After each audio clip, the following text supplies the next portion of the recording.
Are you lost, too? He turned his head slowly. Standing 2 feet away from him was a little girl. She was small, maybe 4 or 5, with thick braids that had clearly been neat at the beginning of the day, but were now slightly unraveling on the right side. She had a pink rolling suitcase almost as tall as she was, a backpack shaped like a turtle, and a yellow raincoat 1 size too big. She was looking at him with complete, fearless curiosity. No calculation. No threat assessment. Just genuine interest in another human being. The kind of look only children give. He glanced around the immediate area. No adult rushing toward her. No panicked parent nearby. Just the late-night crowd of Terminal C. Travelers slumped against luggage. Phones glowing against tired faces. A cleaning machine humming somewhere in the distance. "Where is your mother?" he asked. She pointed vaguely toward the airline service desk 30 meters away. "She's talking to the airplane people. Our flight got canceled. She told me to stay by the orange chair." She looked around with a small frown. "But there are a lot of orange chairs." He almost smiled. "I've been walking for a little bit," she added, with the gravity of someone confessing something significant. Every instinct he had said to take her to a staff member, hand her over, return to his seat. Clean, efficient, uninvolved. Instead, he heard himself say, "Yes." She blinked.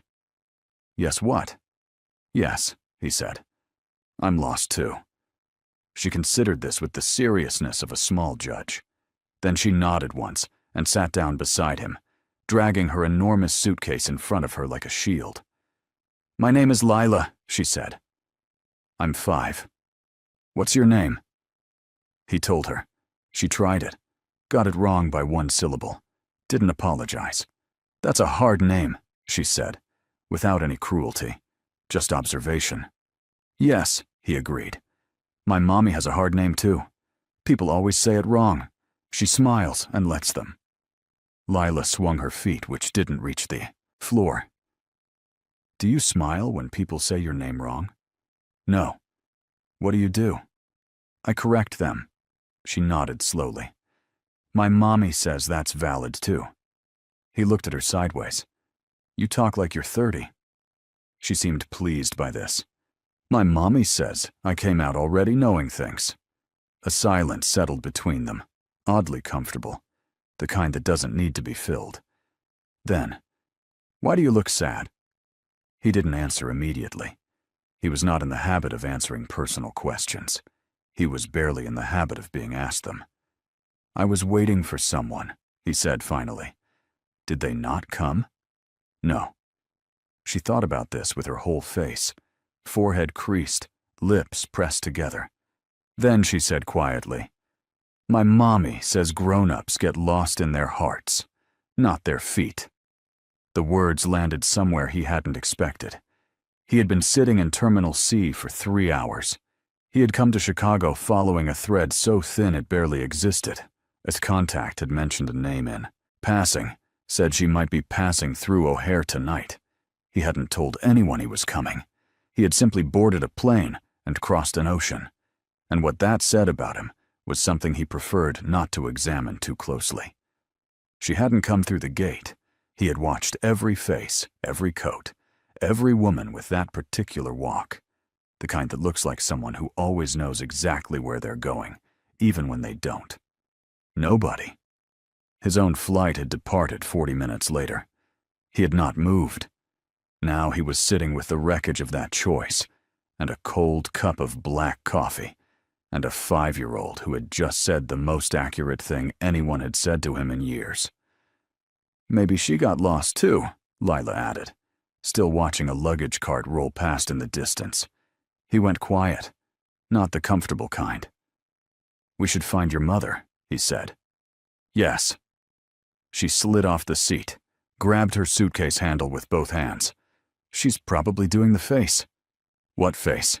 Lila scrunched her nose, pressed her lips together, and produced the expression of someone trying desperately to remain calm while spectacularly failing at it. He recognized it. He had made people wear that expression many times, in rooms with considerably higher stakes than a canceled flight. "Come," he said, standing. He didn't reach for her hand. He had no experience with children. None. And had spent his adult life making sure of it. But Lila solved the problem by reaching up and wrapping her fingers around two of his without asking. The way you pick up something that clearly belongs in your hand. Her hand was very small. He walked stiffly for 3 steps. Then something in him adjusted and simply allowed it. They moved through the terminal, the man in the black suit and the small girl in the yellow raincoat, her pink suitcase rattling loudly across the tile. A passing businessman glanced at them and then looked quickly away, as if he'd interrupted something private. They reached the airline service desk. Long line. He scanned the crowd. "Is she here?" he asked. Lila stood on her toes. "No. Maybe she went back to find me." "Do you know her number?" Lila recited it without hesitation. He looked at her. "She made me learn it," Lila said. "She said if I'm ever lost, I find a safe person and give them the number." She studied him. "You look safe." No one had ever called him that. Not once. He dialed. 4 rings. Voicemail. A woman's voice. Warm, composed. The voice of someone who had learned a long time ago to sound steady even when she wasn't. Said, "You've reached Naya. Leave a message, and I'll get back to you." He went completely still.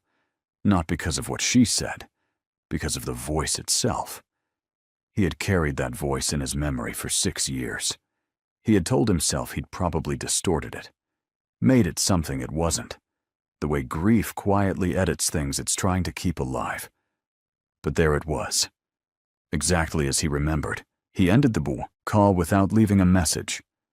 "Is she not answering?" Lila asked. "Busy," he said. His voice came out steady. He was good at steady. "We'll look for her."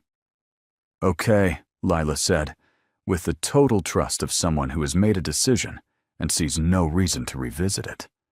"Stop right here." A little girl walked up to a stranger in a crowded airport and decided he looked safe. Out of everyone sitting in that terminal, she chose him. If that image is sitting somewhere in your chest right now, don't let it pass quietly. Subscribe and stay with this story, because what's coming is going to reach somewhere you weren't expecting. Drop a comment and tell us, has a stranger ever made you feel less alone? Even briefly.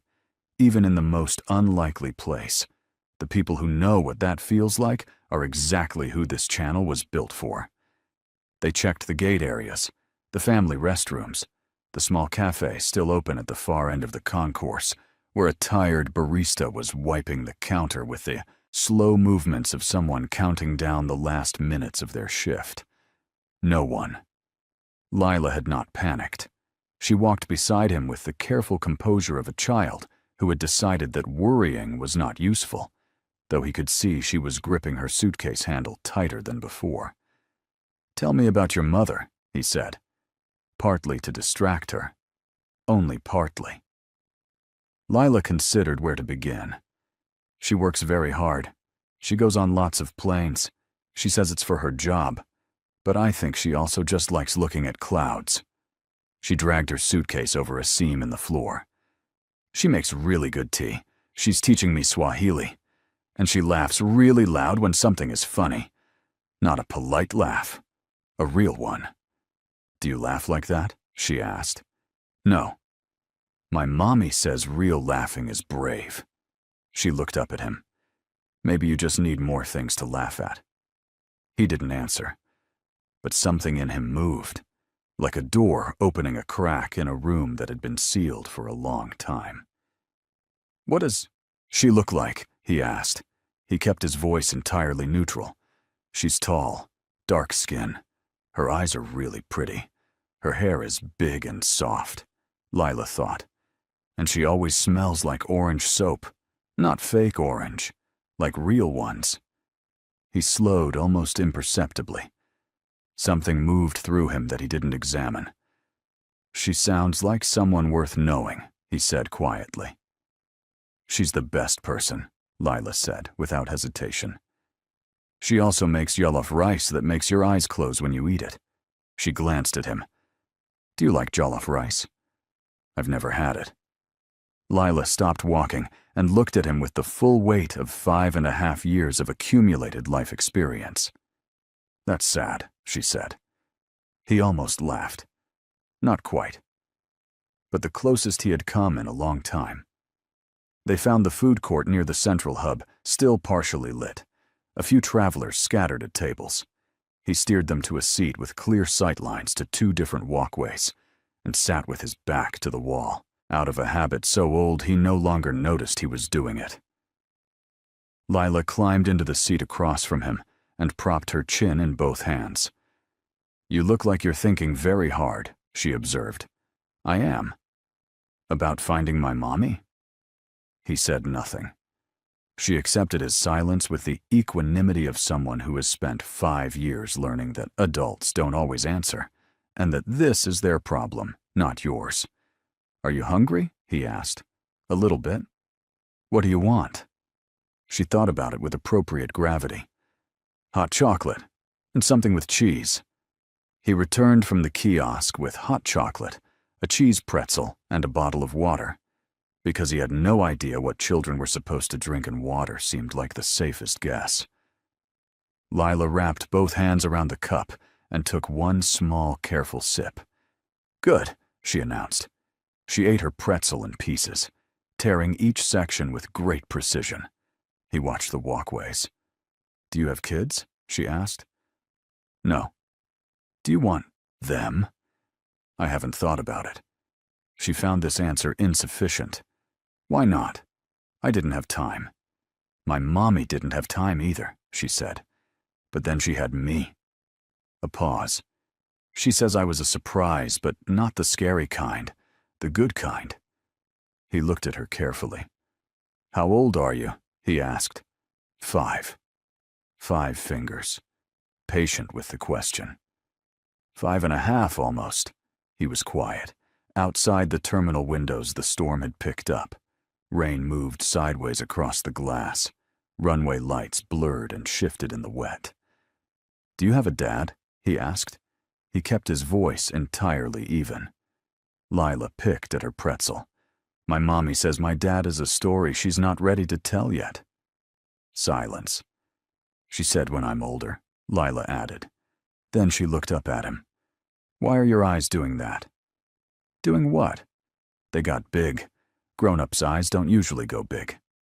He looked away, back to the walkways, a story she's not ready to tell. He was a man who operated in certainties, data, verified facts, before action. He had nothing concrete here, only a sequence of small things pointing somewhere he wasn't ready to name. He would not build a conclusion on this. He was not that kind of man. But his hands were very still on the table in the specific way they went still when everything inside him was moving very fast. Let's find your mother, he said. Have you ever stood in front of something? A moment, a single sentence, a face you weren't prepared for, and felt the structure of everything you thought you knew shift underneath you? Not collapse, just shift. If you've ever loved someone and lost them in a way you couldn't explain even to yourself, this comment section wants to hear from you. Not the polished version, the real one. Subscribe if you've been here long enough to know this is where people come when they want to feel something true. Silence right now would feel like walking away from your own story. They moved with more urgency now. Lila matched his pace with small, quick steps, her hand back in his, her suitcase rattling loyally behind her. She had stopped chattering. She seemed to sense, the way children do, that something in him had changed, and that the change required quiet. She'll be near the help people, Lila said after a while. She always goes where the help people are. She says, find the person whose job it is to solve the problem. Smart, he said. She's the smartest, Lila said. Then, after a pause, she's also been a little sad lately. She thinks I don't notice. He looked down at her. What makes you think she's sad? he asked carefully. Lila shrugged one shoulder. She gets a look sometimes, when she's not talking, like she's thinking about something far away. She glanced up at him. Do you know that look? He said nothing. I think everyone has someone they think about like that, Lila continued, with the calm authority of a philosopher who happens to be wearing a turtle backpack, even when they don't say it. He looked straight ahead. How long has she had that look? He asked. Lila thought about it. Always, she said simply. For as long as I can remember. The information desk was near the central hub. A woman in a navy blazer was speaking into a radio, with the efficient calm of someone managing their 15th minor crisis of the night. He stepped forward. There's a missing child alert already filed, he said. She's here. Her name is Lila. Her mother should be somewhere in this terminal. The woman looked at Lila, then at him, then at her screen. Relief loosened her shoulders visibly. We do have an active alert. She picked up her radio. Can I ask your name, sir? A pause. Tell her someone found her. The woman blinked, then relayed the message. A brief response came back through the static, too fragmented to make out clearly. But the woman's expression shifted in a way he noticed. A small, involuntary thing, like a person who has just heard something unexpected. Lila looked up at him. Looked straight ahead. The family assistance room was 5 minutes away. He had walked into rooms where the outcome could have ended his life and had not slowed his pace. This was a room with a woman and a child, and a canceled flight. He did not slow down now, but he was aware of everything. The length of each corridor, the weight of Lila's hand, the sound of his own footsteps on the tile, a story she's not ready to tell. He turned the final corner. And there she was, standing outside the family room, speaking to a security officer, phone gripped in both hands. Her back was straight in the way that people hold themselves when they are afraid and have decided that showing it is not an option. Long, dark coat, hair pulled up, a few pieces fallen loose around her face. She looked exactly as he remembered. And nothing like what he had been imagining for 6 years, because imagination always flattens people into the version you need, and the real person is always fuller and more complicated and more devastating than that. She turned before Lila could call out. She turned as if she felt the weight of being looked at from across the corridor. Her eyes found Lila first. Instant, overwhelming relief flooding her face. And she dropped to her knees and opened her arms, and Lila ran the last 10 feet, suitcase rattling behind her, and crashed into her mother. And they held each other with the specific tightness of people who have just been reminded that love is not a feeling. It is a grip. He stood still. Then the woman looked up. She looked up the way you do when you already know what you'll find, when the body has already processed what the mind hasn't caught up to yet. Her eyes found him. She went completely still. Not the frightened kind, the kind that happens when the world rearranges itself in 1 second, and every category you have used to organize your life stops making sense at the same time. He watched something move through her face that he couldn't aim. Something that traveled like water through a cracked surface, finding every line. Neither of them spoke. Lila pulled back from her mother's arms, looked between the two adults, and said, I found him. The security officer quietly stepped back. The woman stood slowly, one hand still on her daughter's shoulder, and stared at the man in the black suit who had crossed an ocean on a rumor and missed his flight and spent an hour holding her daughter's hand through a terminal he had no business being in. What are you doing here? She asked. Her voice was careful, exactly as careful as it needed to be. I was in the area, he said. Something crossed her face. Not quite a smile, not quite the opposite of one. Terminal C, she said. Gate C-14. She stared at him. How long? She asked. Long enough to miss my flight. A silence, The ambient sounds of the terminal, distant announcements, rolling luggage, the muffled storm, filled the space where the next words should have been. "Because of me?" she asked. He didn't answer. That was answer enough. She looked down at her daughter. Lila was watching both of them with her chin slightly raised and her hands clasped around her turtle backpack, wearing the expression of a 5-year-old who has done something she is quietly and completely proud of. "Did you tell him anything?" the woman asked softly.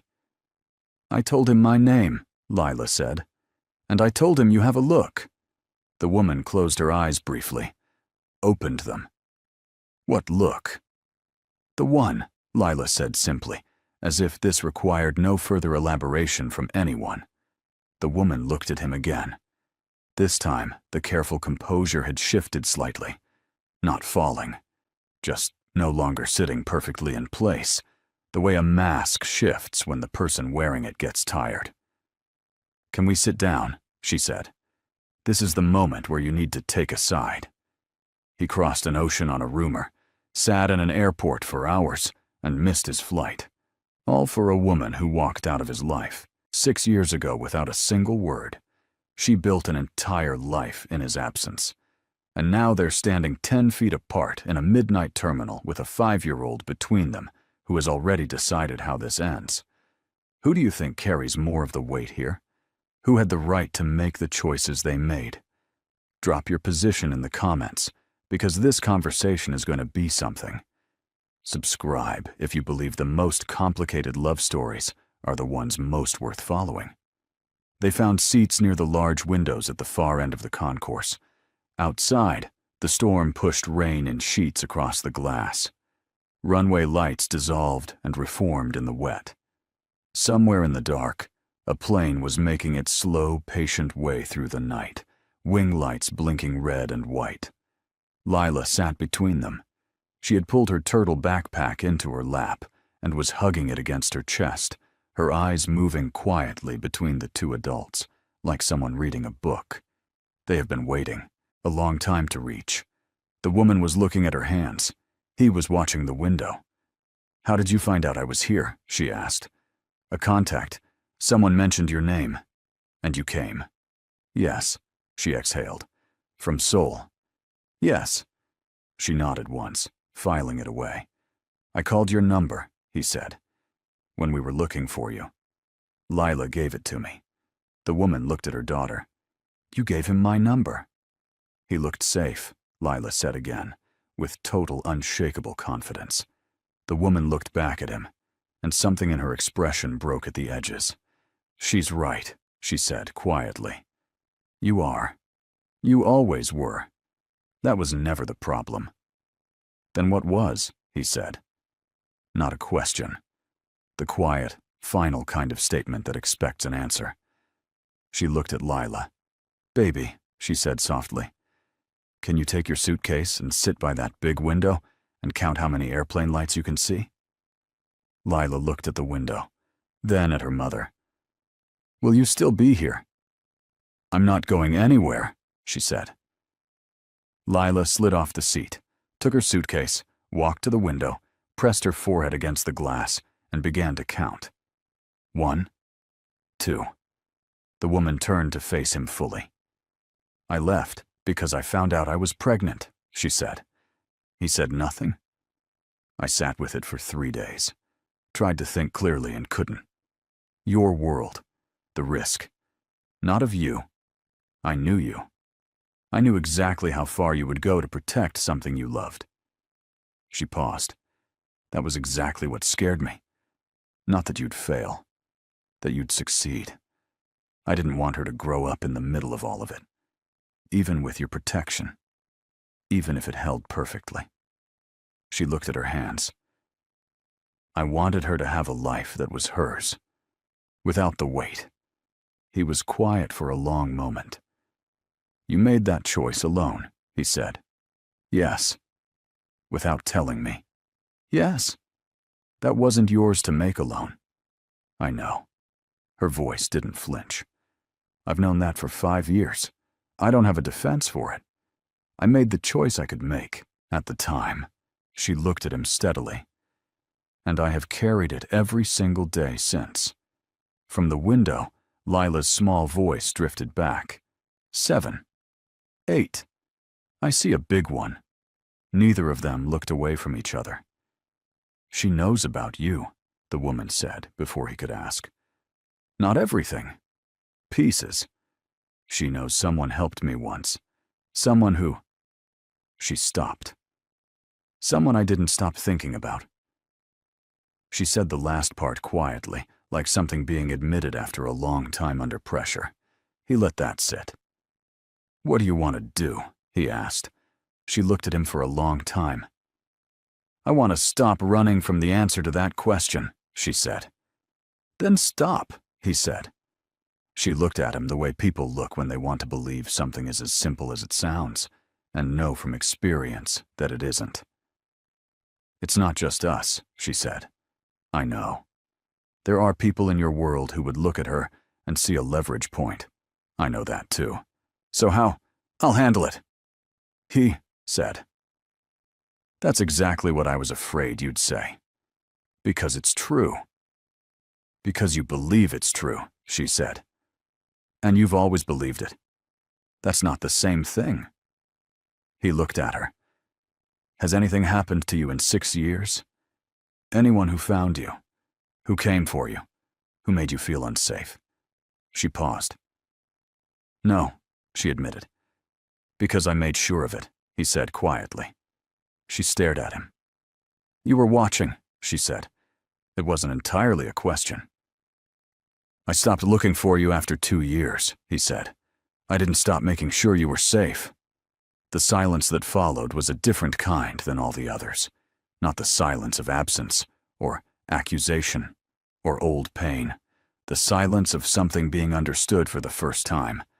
At the window, Lila announced, 13. No, wait. 12.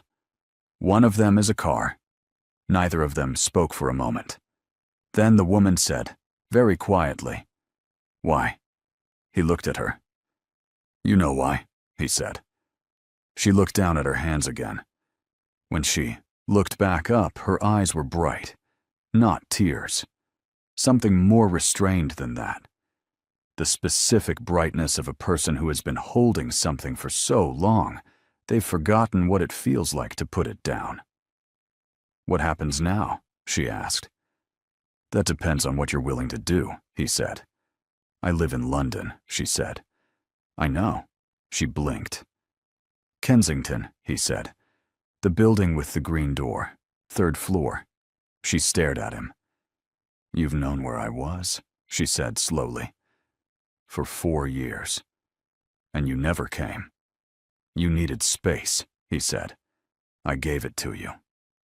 She was quiet for a long moment. He could see her reassembling something inside herself, taking information she had organized one way and having to organize it completely differently. You were waiting for me to come back, she said. I was waiting, he said, for you to be ready. She looked at him for a long time. Then she looked at Lila, who had turned from the window and was watching them both with ancient, careful eyes. Mommy, Lila called. I think the storm is stopping. The woman looked at the window. She was right. The rain had slowed. The glass was clearing. The runway lights held steady now, no longer dissolving. She looked back at him. She has your eyes, the woman said quietly. I've never said that out loud before. Something happened in his chest that he did not have a name for. Not the absence of feeling. The opposite of that. The specific sensation of something returning to a place it had been kept out of for so long that the return itself felt like pain and relief at exactly the same time.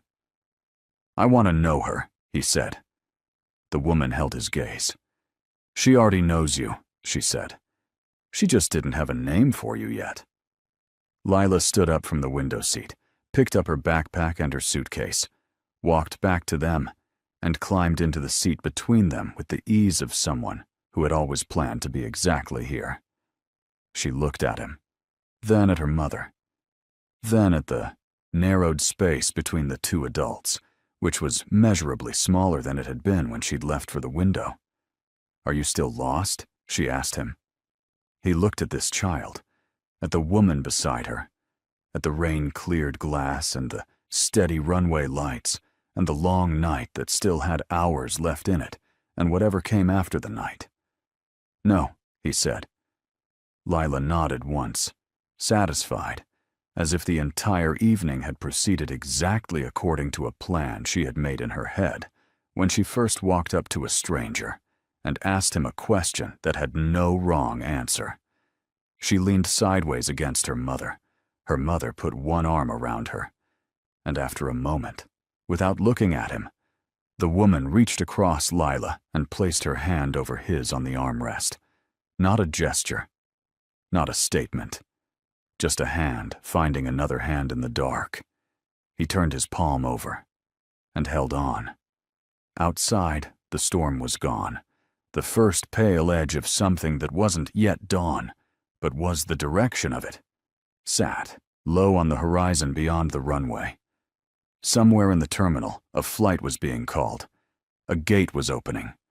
The airport was slowly, quietly beginning its next chapter. And three people who had found each other in the most unlikely way, in the most unlikely place, on the most unlikely night, sat together near a window and breathed for the first time in a very long time. But here is what none of them knew yet. What was waiting on the other side of that night would test every single thing they had just chosen. Because the man in the black suit had a world. And that world had people in it. People who had been watching the same thread he followed to Chicago. People who understood, better than anyone, that the one way to reach a man who fears nothing is to find the thing he would give everything to protect. And somewhere in that airport, in the early hours of the morning, a phone was ringing in a jacket pocket that did not belong to him. And the person calling it knew exactly where he was. If you made it to the end of this first chapter, you already know this story is not finished. Not even close. There is a world waiting outside that airport. A world with enemies in it, with secrets that haven't surfaced yet, with a little girl who chose a stranger and changed 3 lives in one night. If this story reached somewhere in you, subscribe. Not as a reflex, as a choice. Because this channel is where people who have loved complicated things, lost them, and kept going anyway, come to feel seen. Drop a comment, not a polite one, the real kind. Tell us what you felt in this first chapter. Tell us what you think is coming. We read every single one. Now let's dive into the next part. He almost didn't answer it. The phone had been vibrating in his inside jacket pocket for the past 40 seconds. He had felt it, counted the intervals, recognized the pattern. Not a random caller. Someone who knew his private number and was willing to call it 3 times in a row at 2 in the morning, which meant it was either an emergency or a provocation. In his world, those 2 things were often the same. He looked at the woman beside him. She had fallen into a light sleep against the window. Lila curled against her side. The little girl's yellow raincoat spread over both of them like a blanket someone had arranged with great care. Lila's mouth was slightly open. Her turtle backpack had fallen sideways on the seat. He had not slept. He had sat very still for the past hour and watched the 2 of them breathe and thought about things he did not yet have language for. He stood carefully, making sure not to disturb either of them, and walked 20 feet down the concourse before he answered. "You're in Chicago," the voice said. No greeting. No preamble. The voice of a man who had never once needed those things. He recognized it immediately. Low, unhurried. The particular cadence of someone who had not raised his voice in 20 years because he had never needed to. Park Sung-jin, 61 years old. The closest thing he had to a mentor, and therefore the person he trusted least in the world. In his world, proximity and trust moved in opposite directions. "I'm traveling," he said. "You missed your flight," Park said. "You have never missed a flight, not in 14 years. So I'm asking myself why a man like you sits in an airport for 3 hours instead of boarding his plane." He said nothing. "And then I ask myself," Park continued pleasantly, "whether this has anything to do with a name I heard you say once, a long time ago, in a conversation you thought I wasn't listening to." The concourse was quiet at this hour. A cleaner moved slowly at the far end. Somewhere overhead, the ventilation system breathed. "What do you want, Sung-jin?" he said. "I want you in Seoul by Friday," Park said. "There's a situation. It can't wait, and it cannot be handled at a distance." A pause, the deliberate kind. "And I want to make sure that whatever you think you found tonight doesn't become a liability." The word landed the way Park intended it to, placed, not thrown. "I'll be in Seoul by Friday," he said. "Good." Another pause. "And the woman?" "Is not your concern." "Everything that affects you is my concern," Park said. "That's why you're still alive. Think carefully about what you're doing. A man in your position, with your profile. If someone finds out you have a weakness, they won't come for you. They'll come for her." The line went quiet. He stood in the concourse for a moment after the call ended, phone in his hand. Then he looked back down the terminal toward the window, where the woman and the child were sleeping. Park was not wrong about the risk. He was never wrong about the risk. That was what made him dangerous. He identified threats accurately and addressed them without sentiment, and the distance between identifying a threat and eliminating it was very short in his world. The question was whether Park saw the woman and the child as a threat to him, or as a threat to Park's own carefully maintained structure. He thought he knew the answer. He walked back to the seats and sat down. The woman stirred at his return, her eyes opening halfway. "What time is it?" she asked, her voice low with sleep. "Almost 4. She looked at Lila, still asleep against her. Something moved through her face. Something private and complete. The look of a mother watching her child sleep that belongs to no one else. Then she looked at him, and the look became more complicated. "You didn't sleep," she said. "I got a call." She was awake immediately. Not the slow kind of awake, the kind that had learned over years to arrive fast. "From your world," she said. "Yes." She looked at him carefully. "How bad?" "Not bad yet," he said. "But it's a signal. Someone is paying attention to the fact that I'm here." She absorbed this without visible alarm, which was one of the things about her that had always stopped him. This quality of receiving difficult information without performing a reaction to it. She processed underneath and showed you the result, not the processing. "What does that mean for tonight?" she asked. "It means I need to move carefully," he said. "It means that whatever we decide here, we decide it, knowing that my world is not a thing I can simply step out of. Not immediately. Possibly not ever completely." She looked at her hands. "I know that," she said. "I need you to know it differently now," he said. "Not theoretically, actually." She looked up. "What are you saying?" "I'm saying that I'm going to do everything in my power to make sure you're both protected. But protection in my world is not a passive thing. It requires structure. It requires decisions. It requires you to trust that I know what I'm doing, even when I can't explain every step to you." She was quiet for a long moment. "That's what I couldn't do before," she said. "Trust what I couldn't see." "I know. And you're asking me to do it now." "I'm telling you," he said, "that I understand why you couldn't then. And I'm asking you to consider whether anything has changed." She looked at him steadily. "Has anything changed?" "Yes," he said. "I have." She searched his face. He let her look. He had nothing to hide tonight. How? She asked. He thought about how to say it honestly. He was not practiced at this.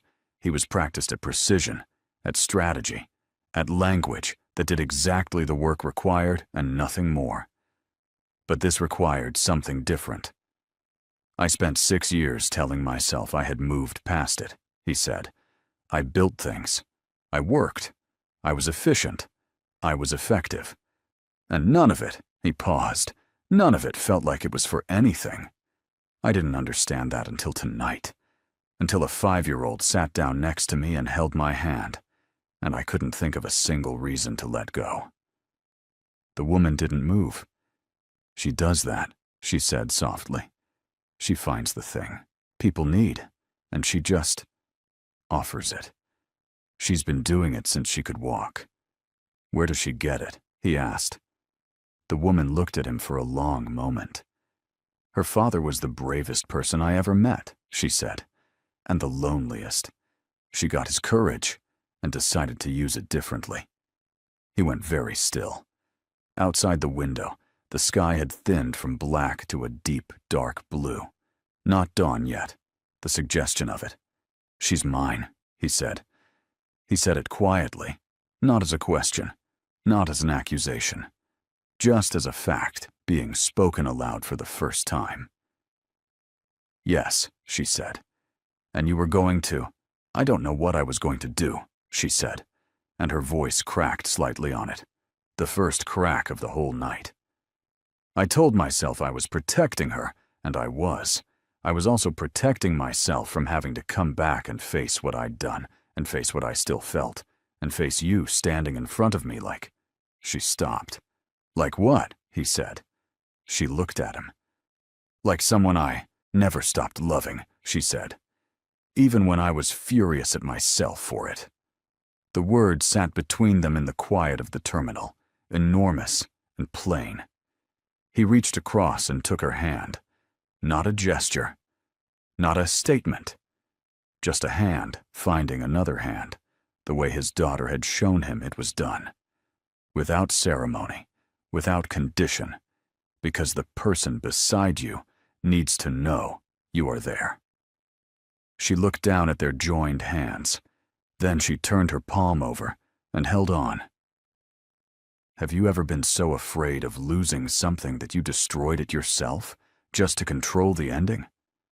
Have you ever carried a choice for years that you knew was wrong and right at the same time, and had no idea how to put it down? If this moment is sitting somewhere in your chest right now, you're not alone in it. This community was built for the people who have loved at full cost. Subscribe if you've been here long enough to know that. And drop a comment, a real one, not polite. The kind you'd leave if no one was watching. We read every single one. They sat like that as the terminal slowly filled with the first sounds of the early morning. Gate agents arriving, luggage carts rolling, the lights brightening overhead as the airport shifted from its nighttime quiet into its daytime self. Lila woke at 5, with the immediate alert eyes of her father and the composure of her mother. Sat up, assessed the situation. Her mother's hand in the hand of the man from last night, her turtle backpack still present, her suitcase still standing, and nodded once as if confirming that things had proceeded as expected. "Are we getting breakfast?" she asked. The woman laughed.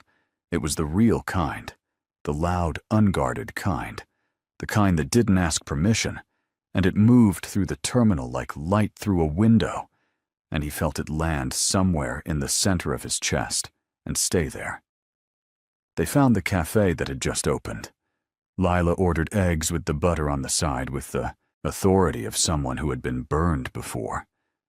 The woman ordered coffee, and he ordered enough food for both of them, and she looked at the plate when it arrived, and then looked at him and said nothing, which was its own kind of surrender. They ate in the comfortable silence of people who have moved past the part that required words. Lila narrated quietly, the man asleep at his table, the woman with the enormous suitcase, The small, anxious dog in the carrier under the chair of a young man who kept checking his phone. That dog knows something the man doesn't know yet, Lila said. The dog is anxious about travel, the woman said. No, Lila said firmly.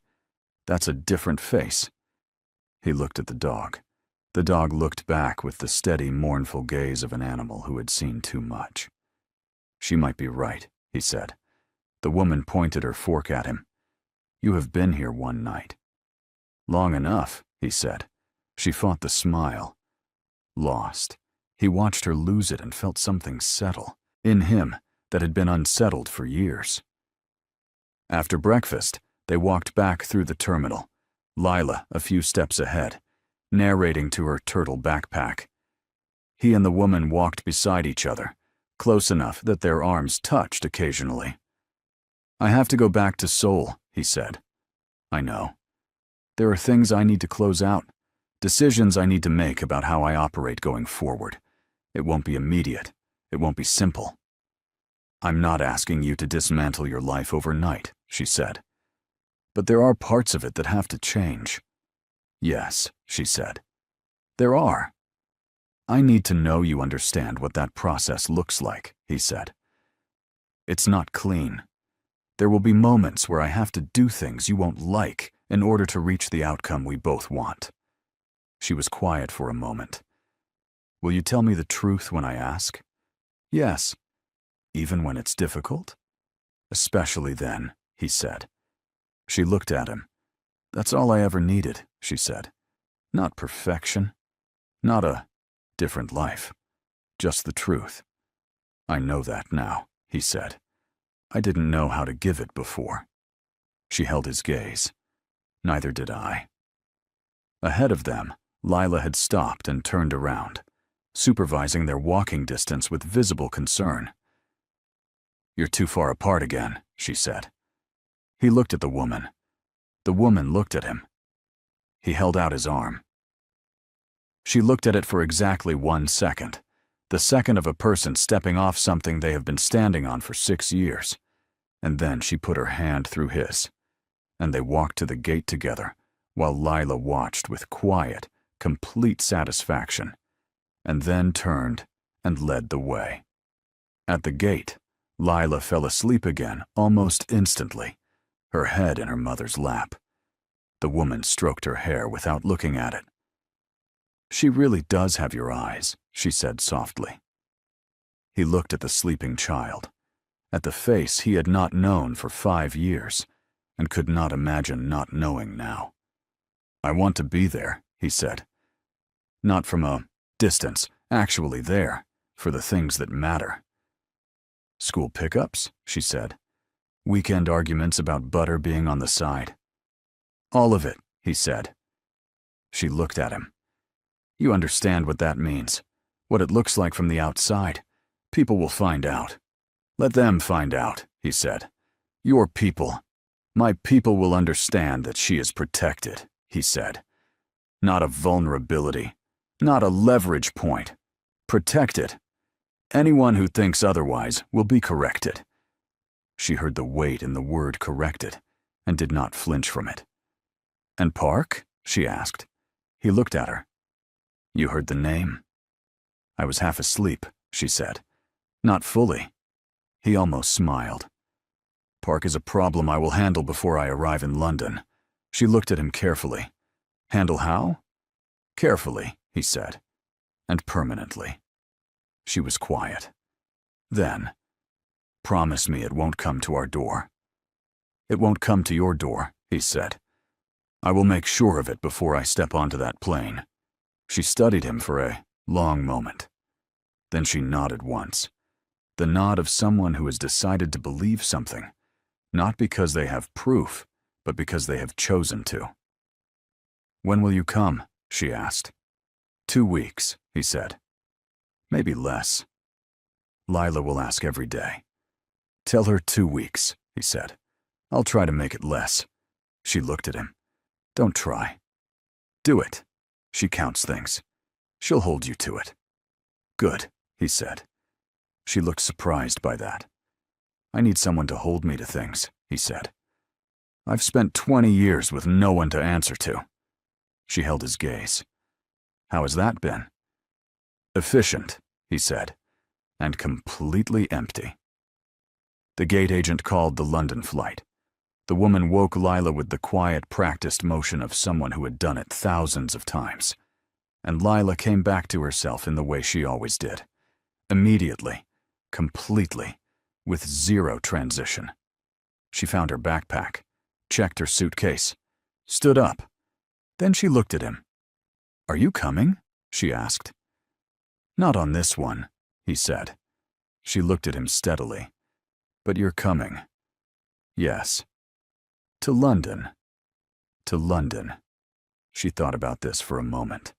Then she reached into her turtle backpack and took out a piece of paper, folded many times, slightly crumpled, clearly important to her for some time. She unfolded it carefully with both hands. A crayon drawing. A small figure in yellow. A tall figure in dark. Between them, two hands connected. The hands were drawn in careful, deliberate strokes, slightly smudged, but clearly intentional. Clearly done more than once until they looked right. She held it out to him. He took it. So you remember what we look like, she said. He looked at the drawing for a long moment. Something moved through him that had no name and didn't need one. He folded it carefully and placed it in his inside jacket pocket. I won't forget, he said. She nodded, satisfied, and then took her mother's hand without ceremony and began walking toward the gate. The woman paused at the entrance. She turned back. She looked at him standing in the gate area with a child's crayon drawing in his pocket, and the morning coming through the windows behind him, and everything that had been impossible for 6 years, somehow arranged differently now. Not simple, not clean, but possible. Actually possible. 2 weeks, she said. Less, he said. She held his gaze one last moment. Then she turned and walked through the gate. He watched until the door closed behind them. Then he sat down in the empty gate area and did something he had not done in longer than he could remember. He made a call that had nothing to do with strategy. He called his own lawyer, his personal one, not the firm's. He gave him instructions, specific ones, the kind that take years to prepare for and seconds to say, about a trust, about a name to be added to documents, about the kind of protection that exists on paper and therefore cannot be argued with. Then he made the second call. Park answered on the first ring. I've been thinking about what you said, he told him. Good, Park said. You were right that having something to lose makes a man vulnerable, he said. You were wrong about what to do about it. Silence. I'm not removing the vulnerability, he said. I'm making sure that anyone who looks at it understands that touching it is not a survivable decision. A long pause. That's a significant shift, Park said. Yes, he said. It is. And if I told you I had concerns about the stability of that position, I would tell you, he said quietly, that I have concerns about the stability of anyone who shares those concerns. Are we understanding each other? Another pause. Longer. Perfectly, Park said. Good. I'll be in Seoul Thursday. We'll close out the situation and then I have somewhere to be. He ended the call. He sat for a moment in the quiet of the empty gate. Outside, the sun had fully risen now. The runway was lit and clear, and the morning was doing what mornings do, arriving without asking permission, making everything visible that the dark had covered. He took the crayon drawing out of his pocket, unfolded it, looked at it.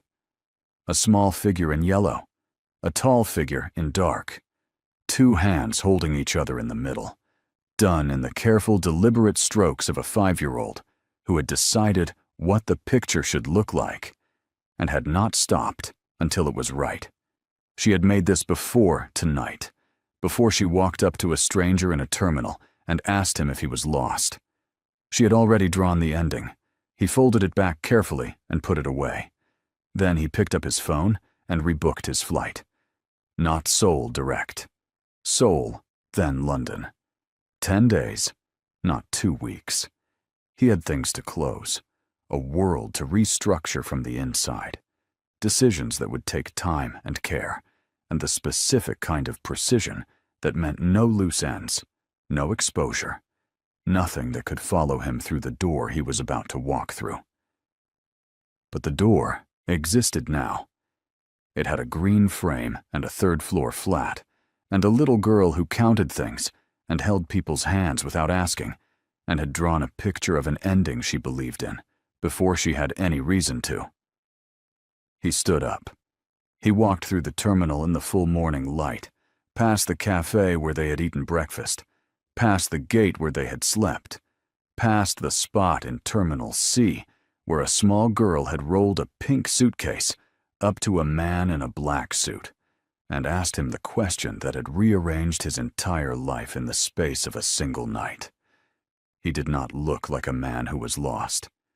He looked like a man who knew exactly where he was going. And 9 days later, on a Tuesday morning in London, a black car stopped outside a building with a green door in Kensington.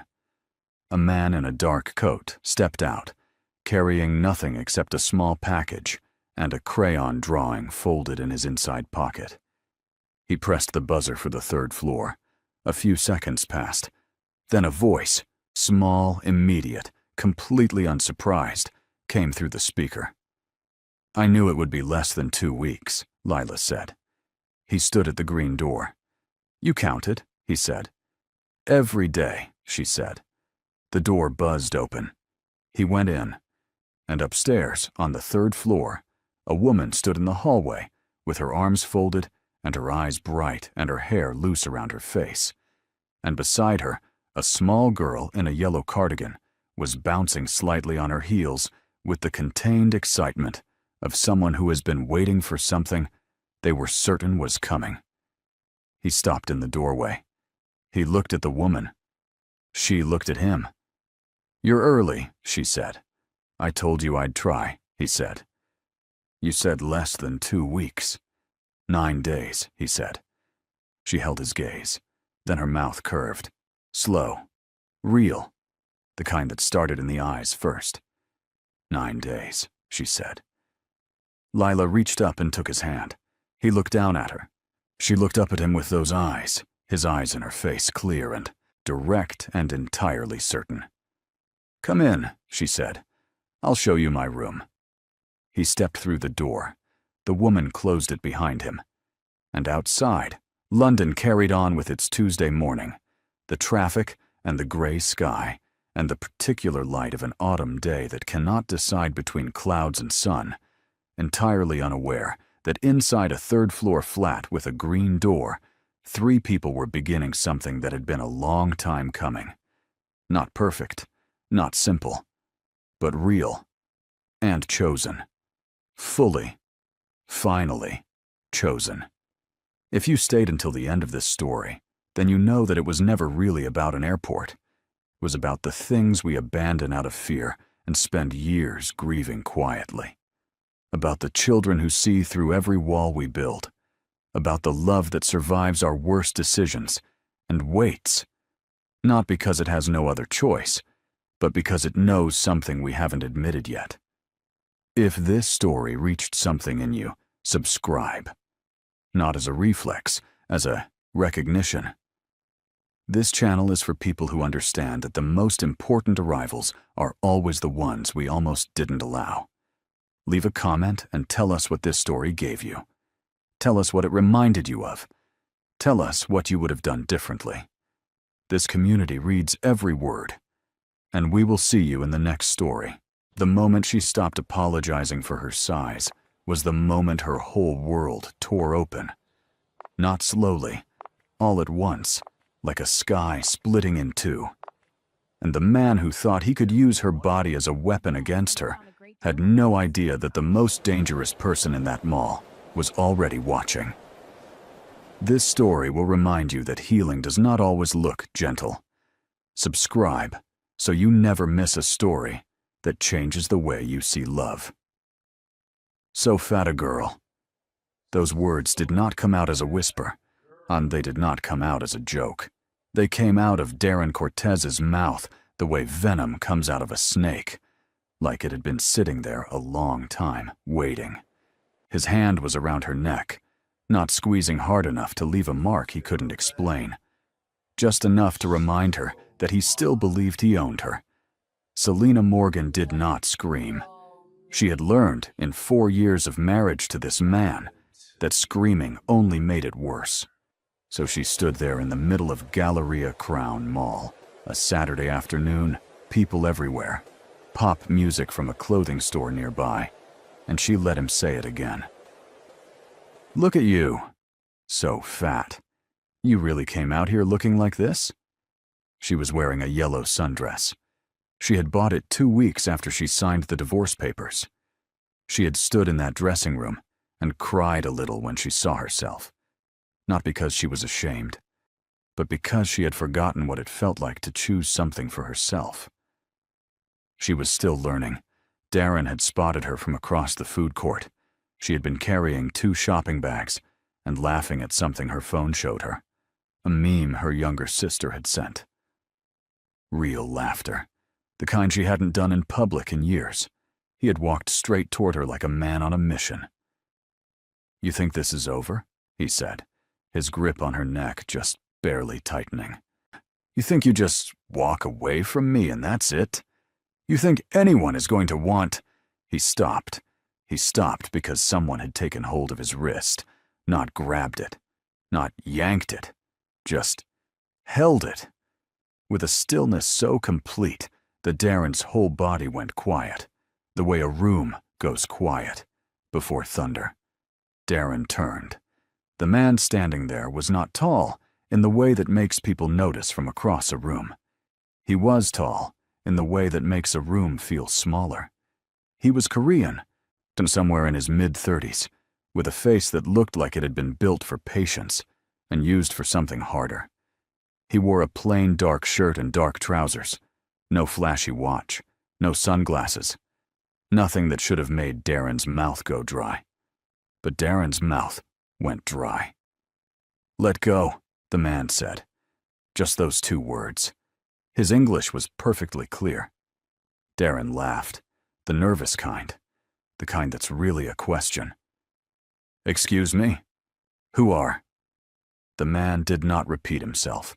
What he did was look at Darren's hand, the one still loosely at Selena's neck, and then look at Darren's face, and something in that look made Darren release her without deciding to. Selena stepped back. She rubbed her neck, not because it hurt, but because the ghost of his touch was still there. The man, she did not know his name yet, looked at her for 1 second, just one, like he was checking that she was standing. Then he looked back at Darren. "Your ring," he said. Darren blinked. "No, what? Take it off." Darren actually laughed this time. "Are you serious right now? That's I bought that ring, it's—" "You are divorced," the man said. It was not a question. Darren's laugh died. "How do you—" "Take it off." There was a pause that stretched like taffy. The food court noise kept going around them. Trays clattering, children running, someone calling an order number. But the 3 of them existed in a different kind of silence. Darren looked at the ring, a thick gold band. He had never taken it off even after the papers were signed. Selena had noticed that. She hadn't said anything about it. She had been afraid of what it meant. "I'm not taking off my—" The man reached out and took it off for him, not violently. That was the strangest part. He simply took Darren's hand, slid the ring off his finger, the way you'd help someone remove something that didn't belong to them, and held it between 2 fingers. Darren looked at his own bare hand, like he didn't recognize it. "Gosh, you will not speak to her again," the man said. "You will not come near her again. You will not—" He paused, and the pause was deliberate. "Think about her again." Darren opened his mouth. "I would not," the man said quietly, Finish that sentence. Something in Darren Cortez, a man who had never in his life backed down from anything, a man who had once made a courtroom lawyer cry, decided that today was not the day. He looked at Selena once. Something complicated crossed his face. Then he walked away. Just like that. Selena stood there, her yellow dress, her 2 shopping bags, her heart doing something between falling and flying. The man turned to her. Up close, his eyes were dark brown and very calm. The kind of calm that comes from surviving things, not from avoiding them. "Are you hurt?" he asked. She almost laughed. In a strange, tilted way, she almost laughed. Because it had been so long since someone asked her, really asked her, that the words landed somewhere deep and old in her chest. "No," she said. No, thank you." He nodded.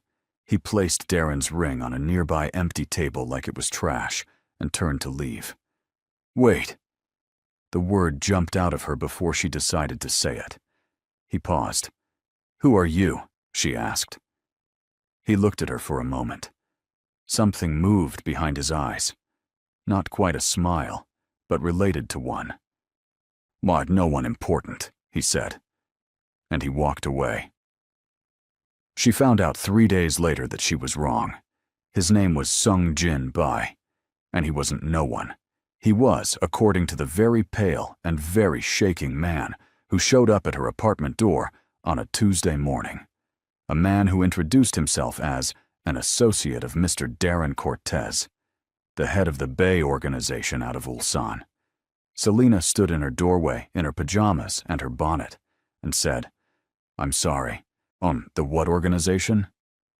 The man, young, expensive suit, looking like he hadn't slept, said, We need to know your relationship with Sung-Jin Bai."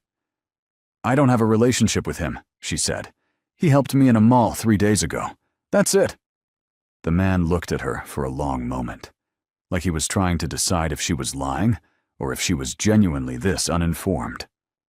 "Ms. Morgan," he said carefully, "Sung-Jin Bai does not help people in malls. He doesn't. That's not something he—" The man stopped, collected himself. "He asked us to look into your ex-husband." Selena's hand tightened on the doorframe. "What?" "He asked us to look into Darren Cortez, his finances, his business associations, his activities."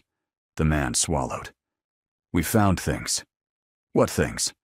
The man reached into his jacket and pulled out a thin folder. He held it out. She took it. Inside were photographs, documents, so a property deed with her name on it, except she had never signed it.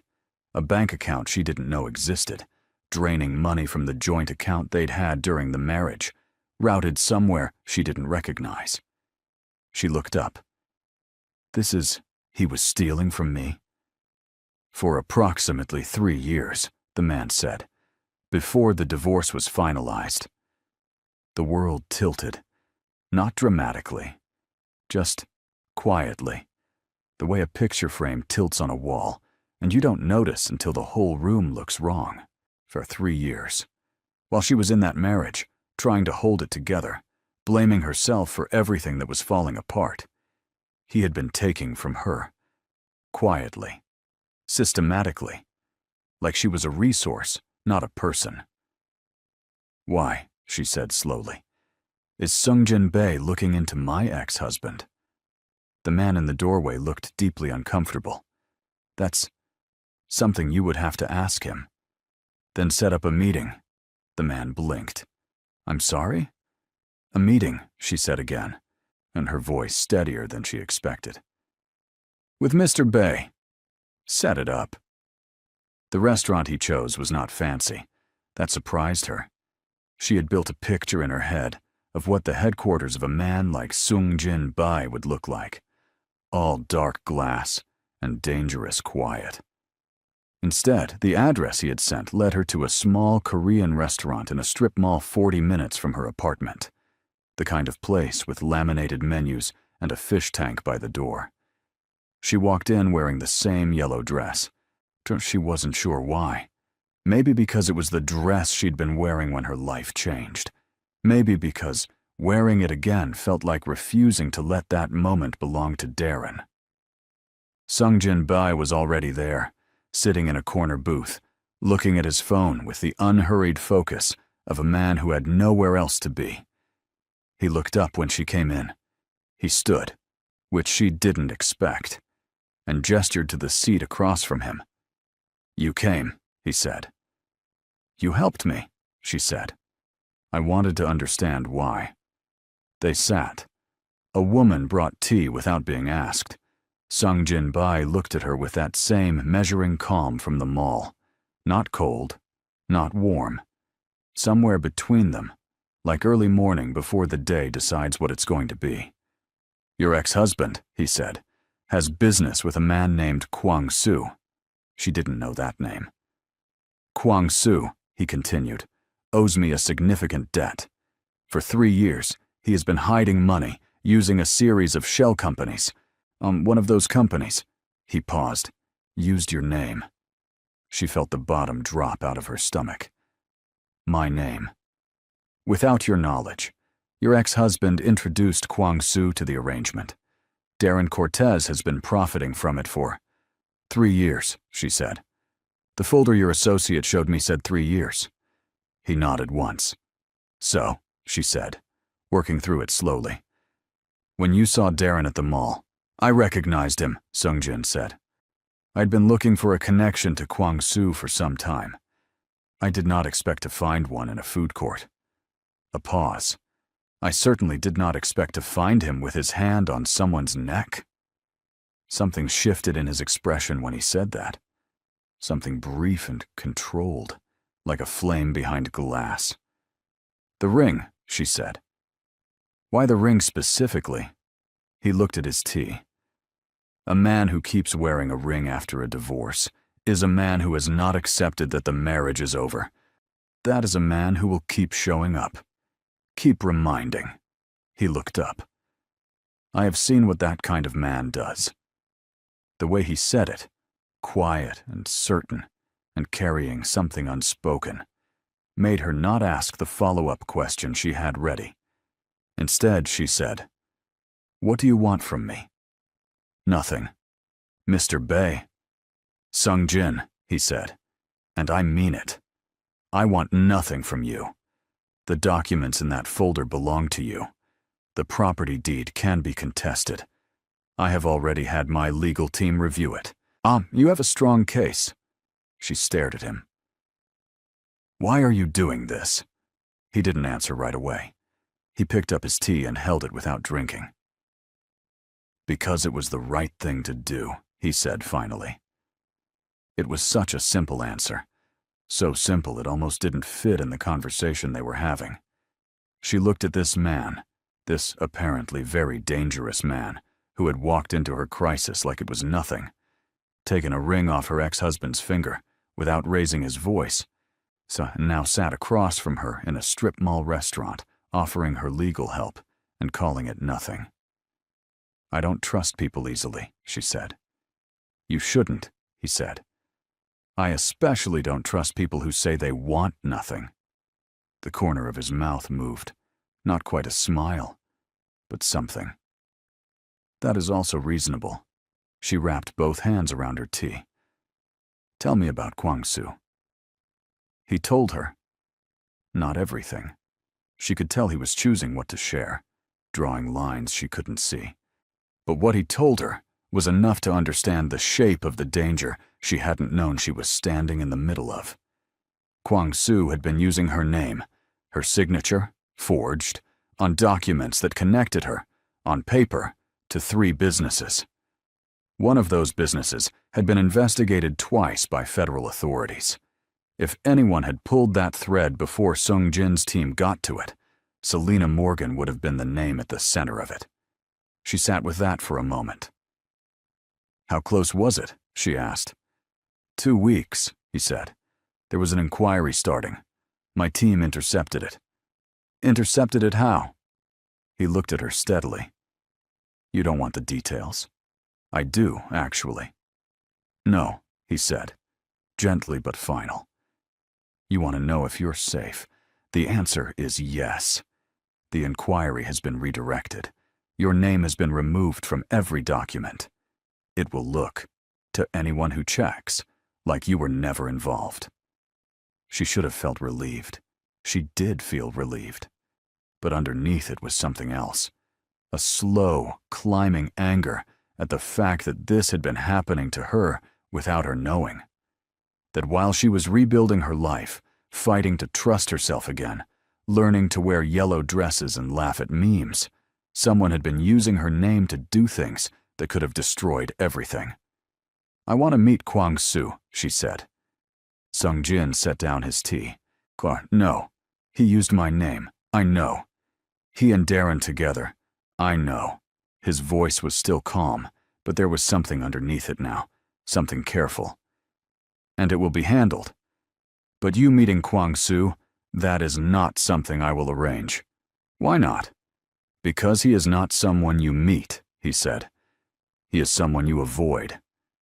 The way he said it, not dramatic, not trying to frighten her, just stating a fact the way you'd state the weather, made her believe him completely. "Okay," she said, "but I want to know when it's handled." He considered her for a moment. "I can do that." She nodded. She picked up her bag. "Ms. Morgan," he said. She paused. "The yellow dress," he said. "It suits you." She didn't know what to do with that. So she just said, "Thank you," and left.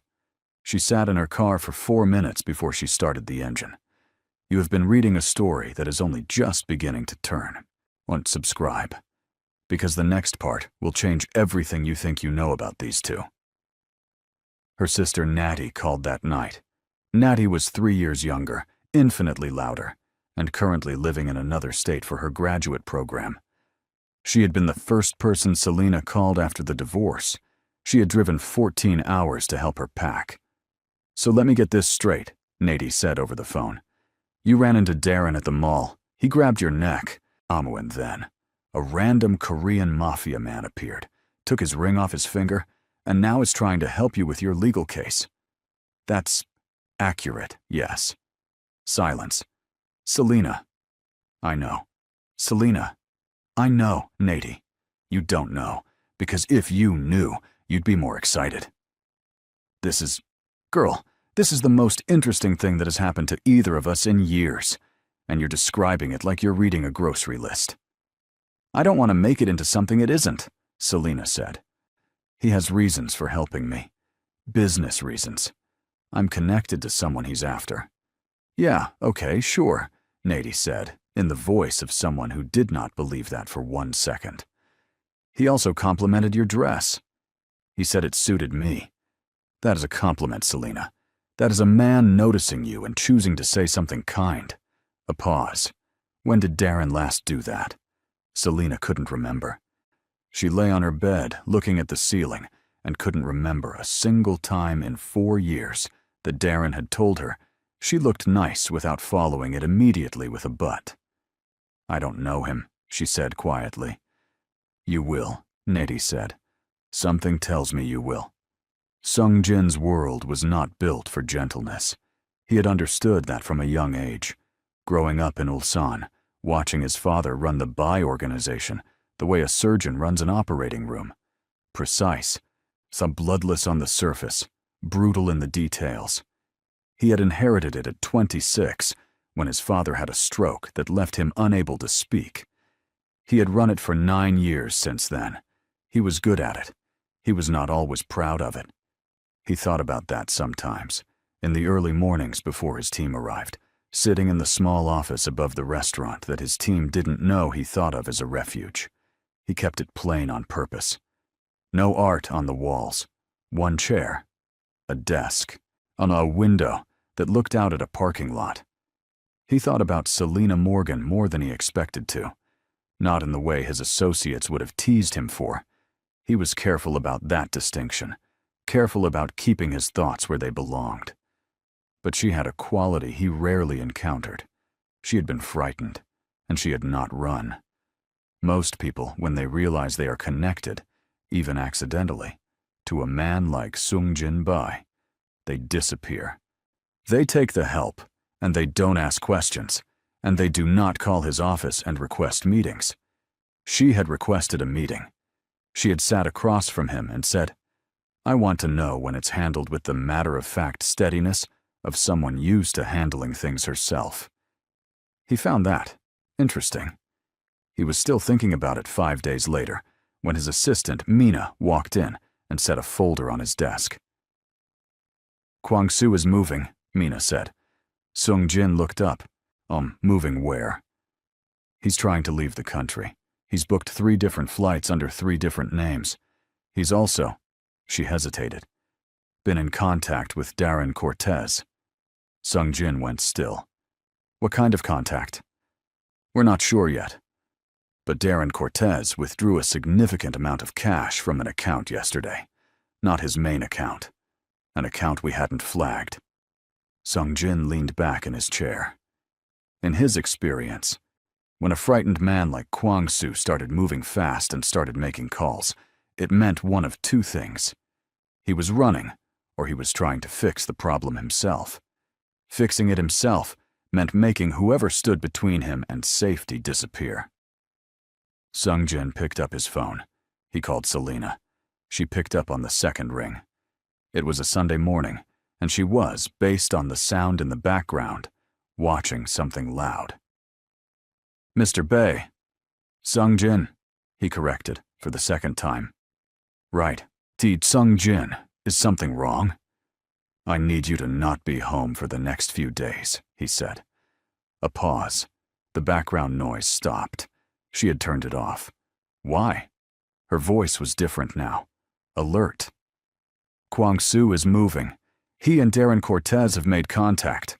I don't know yet what they're planning, but..." "You think they're planning something that involves me?" "I think it's possible." Another pause. He expected fear. He expected panic. And he had told people they were in danger before and knew the range of reactions. Tears. Yelling. Silence that fell apart into questions. Instead, she said, "Can I come to you?" He blinked. He was fairly certain that was the first time in 9 years someone had asked him that in that particular context. "That would be," he started. "Safe? Safer than my apartment?" He thought about it honestly. "Yes." "Then I'm coming to you," she said. "Give me 40 minutes." She arrived in 35 minutes. She had a small bag over one shoulder, and she was wearing a white t-shirt and jeans, and her hair was in a high bun, and she looked, walking into his building, like someone who was afraid and had decided to be afraid here instead of alone at home. He met her in the lobby. "You didn't have to come yourself," she said. "I know," he said. He showed her to a room, a proper guest room, clean and simple, above the restaurant. His team was on the floor below. She would not be alone. "Mar, tell me what's happening," she said, sitting on the edge of the bed, hands in her lap. So he told her more than he had at the restaurant. He told her about Kwang-soo's 3 flight bookings, about the cash, about the pattern he had seen before. A cornered man making desperate choices. She listened to all of it without interrupting. "Darren," she said when he finished. "What would he get out of helping Kwang-soo run?" "Money," Sung Jin said. "And possibly something else." "What's something else?" "Kwang-soo knows things about the arrangement that your name was used in. If he disappears before it's fully resolved, those documents could resurface. In that scenario, your name is still attached to them." He paused. "Darren Cortez benefits if you remain legally vulnerable." She looked at the floor. Something was working behind her eyes. Not distress, exactly. Something harder than distress. He wants to keep having power over me," she said quietly. Not to Sung Jin, to herself. "Yes." She looked up. "Then we stop him." Sung Jin looked at her for a moment. "We?" "I'm not," she said clearly. "Going to sit in a room and wait for someone else to fight my battle. I spent 4 years doing that. Tell me what I can do." He considered her for a long moment. Here is what he thought. In that moment, he had worked with difficult people his entire adult life. Calculated people, ruthless people, on people who wore their courage like a costume. This was different. This was someone who had been made small for a long time and was choosing, in real time, to be large. "There is one thing," he said slowly. "Tell me." The one thing was this. Kwang-soo's escape plan depended on a document, a signed release that cleared his financial obligations and, more importantly, cleared the shell companies that bore Selena's name. If that document was signed, it would activate a chain of transfers that would move Kwang-soo's money and allow him to leave clean. The document was being prepared by a lawyer named Gerald Finch, who had an office, who had, as of 2 days ago, received a phone call from Selena Morgan's ex-husband. "Darren introduced Kwang-soo to Gerald Finch," Selena said slowly. "Yes, who is also the lawyer who handled our divorce." Sung-jin paused. "Yes." She closed her eyes for exactly 3 seconds, then opened them. Gerald Finch had access to everything during the divorce. My accounts, my signature, my... She stopped. "He's the one who forged my signature, isn't he?" It was not a question. "We believe so," Sung-jin said carefully. She sat with that. Her divorce lawyer. The man she had trusted to protect her through the hardest thing she'd ever been through had been the whole time working against her. With Darren. And with a criminal organization she hadn't known existed until 6 days ago. "Okay," she said. Her voice was steady in a way that was almost alarming. "What do you need from me?" "Gerald Finch needs to believe," Sung-jin said, "that you are willing to sign. This story is moving faster than either of them expected. Subscribe right now. You cannot afford to miss what happens next." The meeting with Gerald Finch was arranged for Wednesday. Selena spent Tuesday night in the guest room above the restaurant, not sleeping much, organizing her thoughts the way she used to organize her classroom when she was still teaching, by what mattered most first. What mattered most, her name was being used. What mattered second, someone had trusted her enough to tell her the truth. What mattered third, she was not the same woman who had stood in a food court and not screamed. She was someone else now. Or maybe she was finally herself. Around midnight, there was a soft knock on the door. She opened it. Sung-jin was standing there with 2 cups of something warm. He held one out. "Barley tea," he said. "You weren't sleeping." "How did you know?" He glanced at the light under the door. She almost smiled. She took the tea. They stood there in the doorway for a moment. 2 people from completely different worlds, connected by the worst choices of other people, holding warm cups in the middle of the night. "Are you afraid?" he asked. "Of Finch? Of any of it?" She thought about it honestly. "I'm afraid that it doesn't end even after it ends. That Darren will always find a way to..." She stopped. "I'm afraid that some people just don't stop." Sung-jin was quiet for a moment. "Some don't," he said, "but they can be stopped." "You sound very sure." "I am very sure," he said simply. "About this one thing." She looked at him. This man who had walked into her crisis and stayed. Who had not made a single promise he hadn't kept. Who sat in plain restaurants and asked, "Are you hurt?" and brought barley tea at midnight. "Tell me something about yourself," she said. "Something real." He looked surprised, just for a moment. "I have a younger sister," he said. "She is a nurse. She thinks what I do is..." He considered the word. "Unfortunate." "Is she right?" "Yes," he said, without hesitation. They stood there a little longer. The barley tea was warm and slightly bitter. "Get some sleep," he said finally. "Tomorrow needs you ready." He walked back down the hall. She stood in the doorway after he was gone, and felt something she hadn't felt in a very long time. Not quite safe. Safer than she had been, but also something else.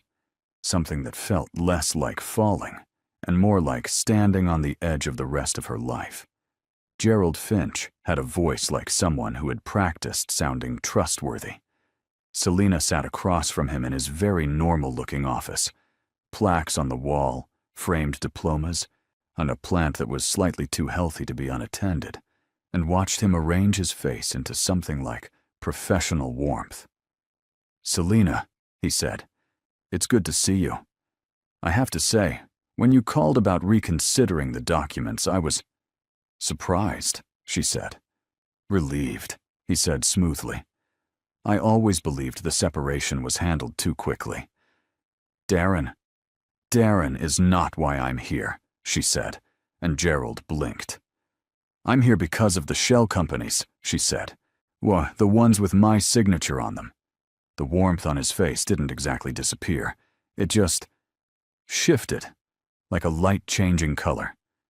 "I'm not sure what your Finch and Associates LLC," she said. "Clearwater Holdings, Morrow Bridge Capital." She set a folder on his desk, a copy of the one Sung-jin's team had prepared. "My signature, 3 times. On documents I never saw." Gerald looked at the folder. He looked at her. He looked at the folder again. "Selena, I think there may have been a—" "I'm not angry," she said. Which wasn't entirely true. But she'd learned from Sung-jin how to use calm the way some people use noise. "I'm here because I want to understand the full arrangement. The release document for Kwangsu, the one you're preparing." His face went very still. "I want to see it before it's signed." "I don't know what." "Gerald." She said his name the way her mother used to say hers when she was trying patience. "I know about Ulsan. I know about the 3 flights. I know about the cash withdrawal on Sunday morning." She paused. "I know about all of it." He stared at her. Something was working behind his eyes. The same kind of calculation she had watched Darren do 100 times when he was deciding which version of a lie to use. "What do you want?" he asked. Very quietly. "The original documents," she said. "Everything with my name on it. Every copy. And the release document unsigned." "And if I don't?" "Then," she said, the people who sent me here will have a different conversation with you. And I promise you, Gerald, that conversation is not one you want." He looked at her for a long time. She held his gaze. She thought about the girl in the food court in the yellow dress. She thought about a hand on her neck. She thought about 4 years of being made to feel like too much and not enough at the same time. She did not look away. Gerald Finch opened his desk drawer. He gave her a USB drive. "Nah, everything is on there," he said. His voice had lost all its practiced warmth. He just sounded tired now. "The originals were scanned. All my communications with Darren. All of it." She took it. "The release document," she said. He pulled a thick folder from his drawer and slid it across the desk. "Unsigned, uncertified, useless without my notarization." She took that too. She stood. "Selena!" he called, and she waited. I want you to know that I didn't." He stopped. Started again. "When Darren first asked me to, I told myself it wouldn't affect you. You thought I wouldn't notice," she said. "Or that it didn't matter, because I'd never find out." He didn't answer. "I noticed," she said. "It mattered. And I found out." She picked up her bag. "Goodbye, Gerald." She walked out of his office, down the stairs, and through the glass doors of the building. Sung-jin's car was parked across the street. She could see him through the windshield, watching. She held up the folder. He got out of the car. They sat in the car in the parking lot, and she handed him the folder and the USB and told him everything Finch had said. He listened to all of it without moving, the way he always listened, with complete attention, like whatever she was saying was the only thing happening in the world. When she finished, he said, "You were remarkable." She looked at him. "In there," he clarified. "I was watching through the window before you went in. But you were," he seemed to be looking for the right word, "certain." "I was terrified," she said honestly. "Yes," he said, "and you were certain anyway. Those two things can exist at the same time." She looked at her hands. She was surprised to find they weren't shaking. "What happens now?" she asked. "Now," he said, "Kwang-soo has nothing. Without that document, he cannot move his money. Without his money, he cannot run. And without running, he is exposed," she said. "Yes." She nodded slowly. "Ma, and Darren?" A pause. "That is a different matter." "What kind of different matter?" He turned to look at her. There was something in his face she hadn't seen there before. Not exactly reluctance. More like care. The careful way you handle something you know is fragile. Not because it's weak, but because it's worth protecting. "Darren Cortez," he said slowly, "has been cooperating with Kwang-soo in a way that goes beyond the documents. There are things on that USB that will be very damaging for him." She felt her chest tighten. "Damaging how?" "The kind of damaging," Sungjin said carefully, "that involves authorities." She sat with that. Darren going to prison. She thought she would feel satisfied by that idea. Instead, she felt heavy. Not sad for him. Not even close to sad for him. Just heavy with the knowledge of how long she had carried something this enormous without knowing it. He was never just controlling, she said quietly. He was never just cruel. He was doing this the whole time. Yes. While I was blaming myself for the marriage falling apart. Her voice was steady, but something underneath it was cracking in a controlled way, like ice that knows where the edge is. "I thought I was the problem." "You were not the problem," Sungjin said. "I know that," she said. "I know that now. But I didn't then. And he knew I didn't know. And he counted on it." Sungjin was quiet. "I want him to know," she said, "that it was me. I want him to know that I did this. Not you, not your organization. Me. I want him to understand that the person he thought he had broken was the person who finished him." Sungjin looked at her for a long moment. "I can arrange that," he said. But that night, something happened that neither of them planned for.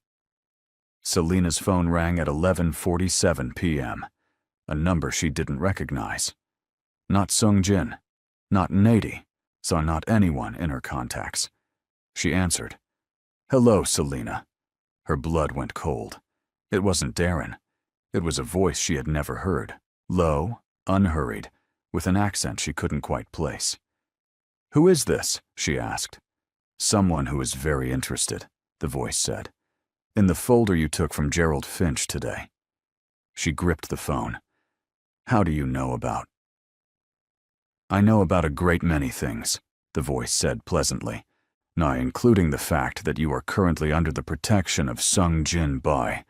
Interesting arrangement." A pause. "Tell Mr. Bai that Kwang-soo sends his regards, and tell him," another pause, longer, "that the game is not over." The call ended. She sat in the dark with the phone in her hand, and her heart doing something that was not quite panic, but was very close to it. She dialed Sungjin. He picked up on the first ring. "Kwang-soo just called me," she said. Silence. And then, "Where are you?" "In the guest room. Don't leave it." His voice was different now, still calm, but the calm had an edge to it. "I'm coming."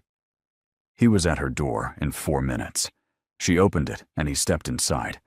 And for the first time since she'd known him, the careful distance he always kept was gone. He was standing close, looking at her face, checking, not for injury, but for something else, for the state of her. "What exactly did he say?" Sungjin asked. She told him. "What, word for word?" She had a good memory.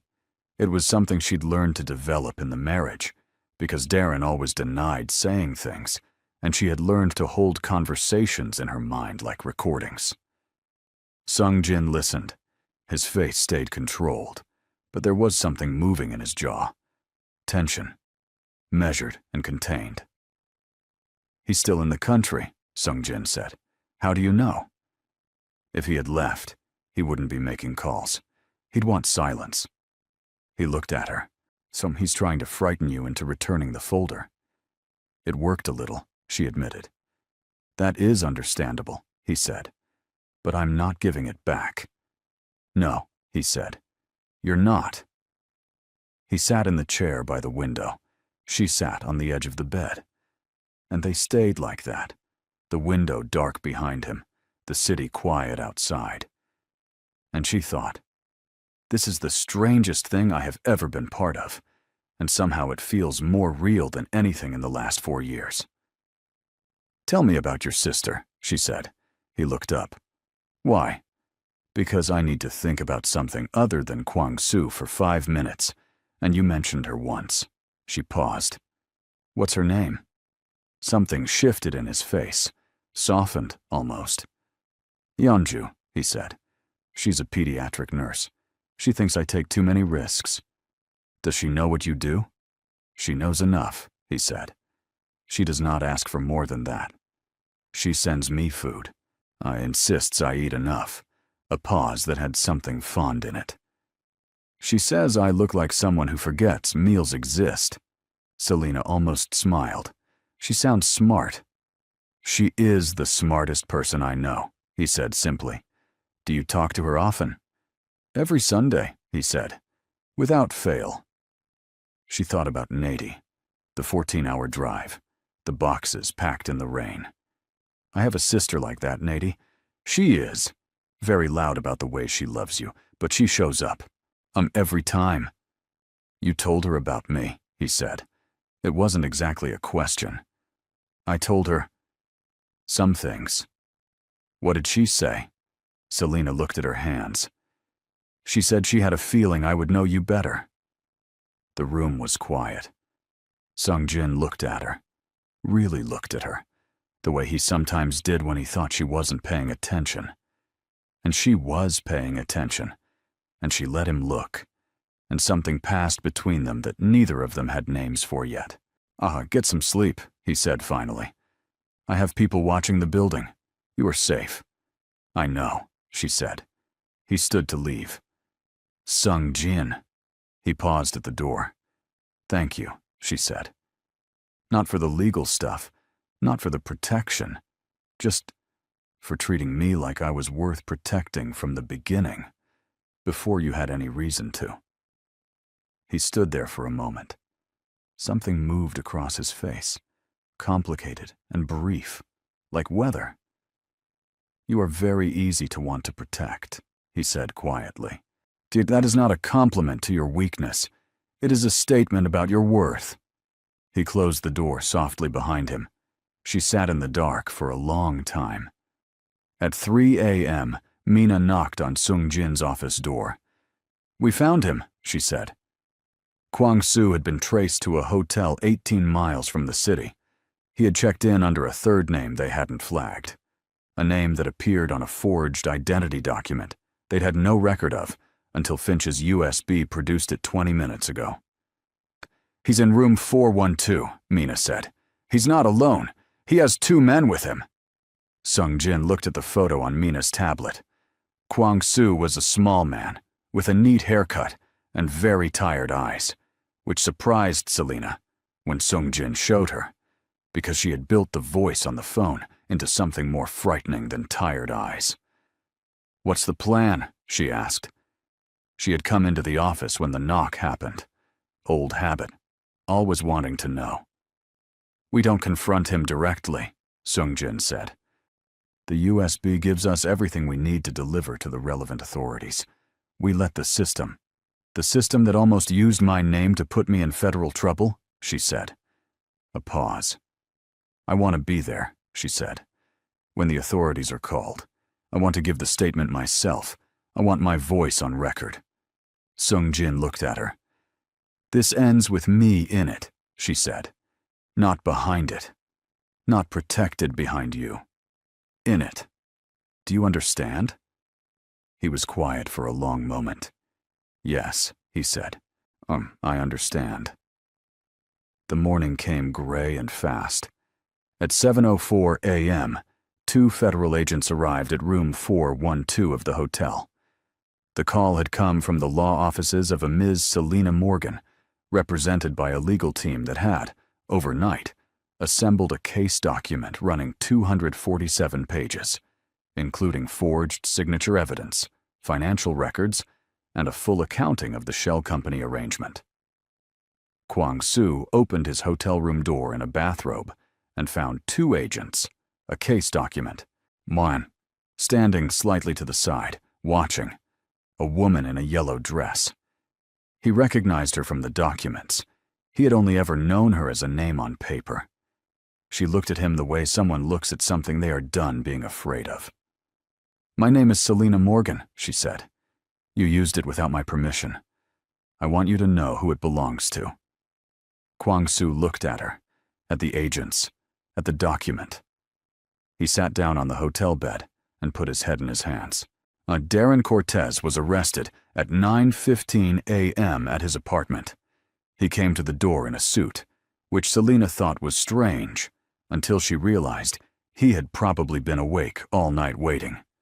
For something, he just hadn't known what.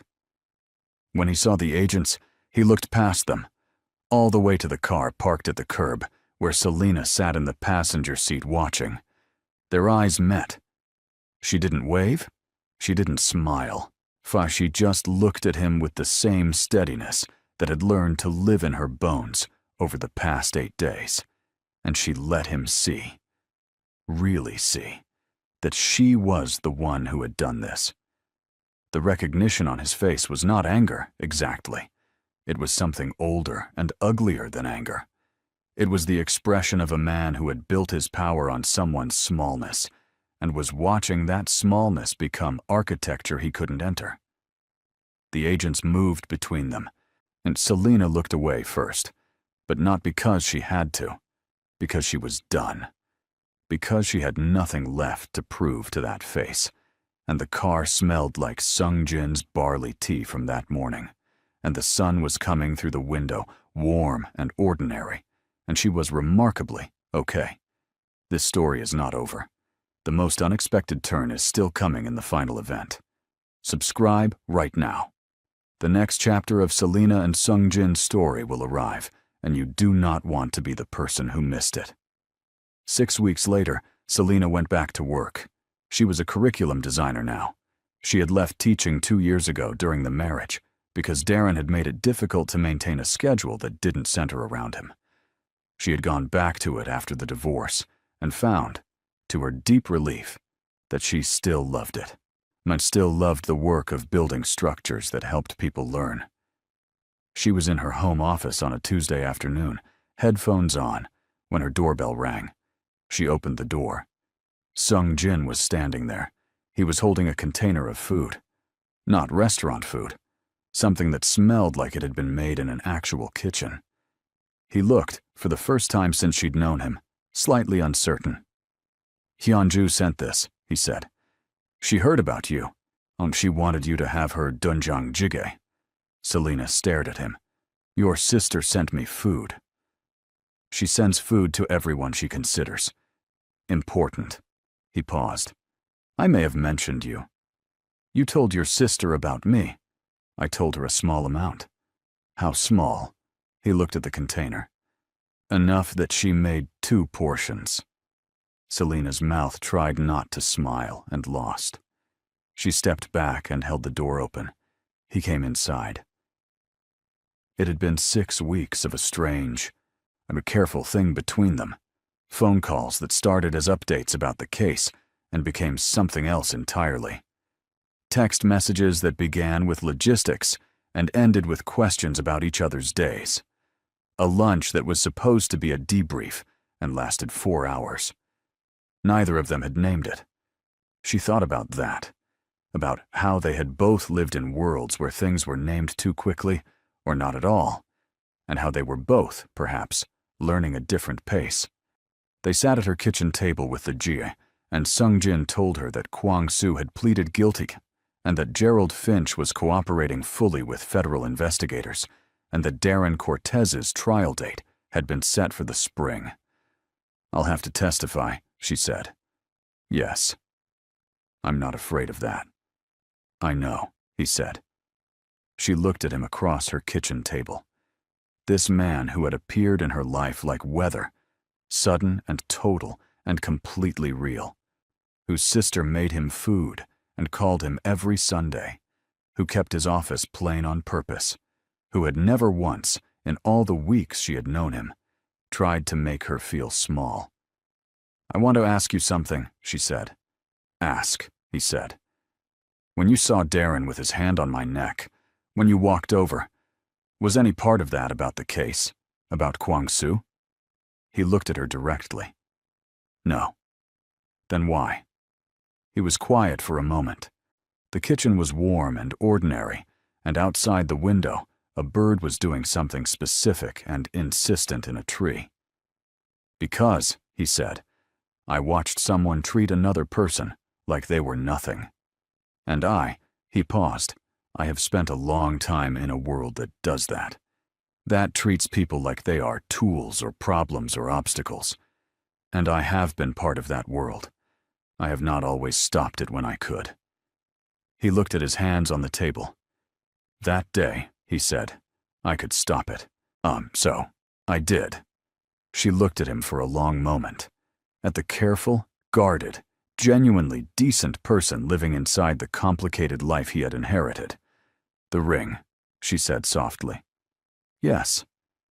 "That wasn't about the case either." "No," he said. "It wasn't."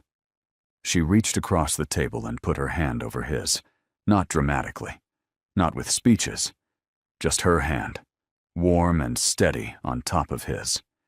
He looked at it. Then he looked at her. And something in his face, that careful, controlled, a 9 years of hard decisions face, changed, like something had been held for a very long time and was, at last, being put down. He turned his hand over. He held hers.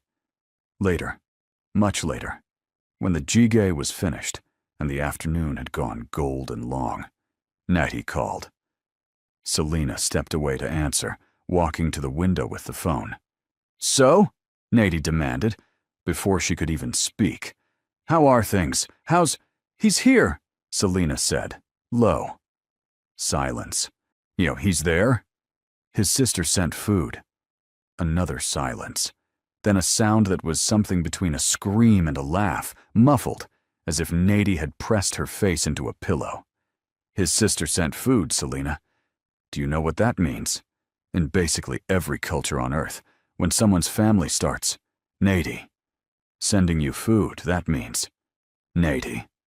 "What?" Selena looked back into the kitchen, where Sung-jin was washing the dishes without being asked, while moving around her kitchen like someone who planned to know it better. "I know what it means," she said softly. She heard Natty smile through the phone. 3 months after that Tuesday, Hyun-ju flew in for a weekend. She was smaller than Selena expected, with her brother's calm eyes and absolutely none of his reserve. She hugged Selena within 30 seconds of meeting her, which made Sung-jin look at the ceiling in a way that was definitely fond. They sat in Selena's living room, so all three of them, eating and talking. Hyun-ju told stories about Sung-jin as a teenager. Apparently, he had once spent an entire month learning to bake bread because their father said it was a waste of time, purely out of principle. And Sung-jin bore it with the patience of someone who had accepted that this was the cost of family. Selena watched him laugh at something Hyun-ju said. It was the first time she had seen him laugh. Really laugh, unguarded and uncontrolled, head back, on the thing taking him completely over. And she thought, there you are. There is the person under all of it. She thought about the food court, the yellow dress, the hand she hadn't expected. She thought about how life sometimes changes, not gradually, but all at once, in a moment, in a mall, between one sentence and the next. She thought, I am so glad I wore yellow. 6 months after the arrest, Darren Cortez's trial began. Selena testified on a Thursday morning in a dark blue blazer and her hair down.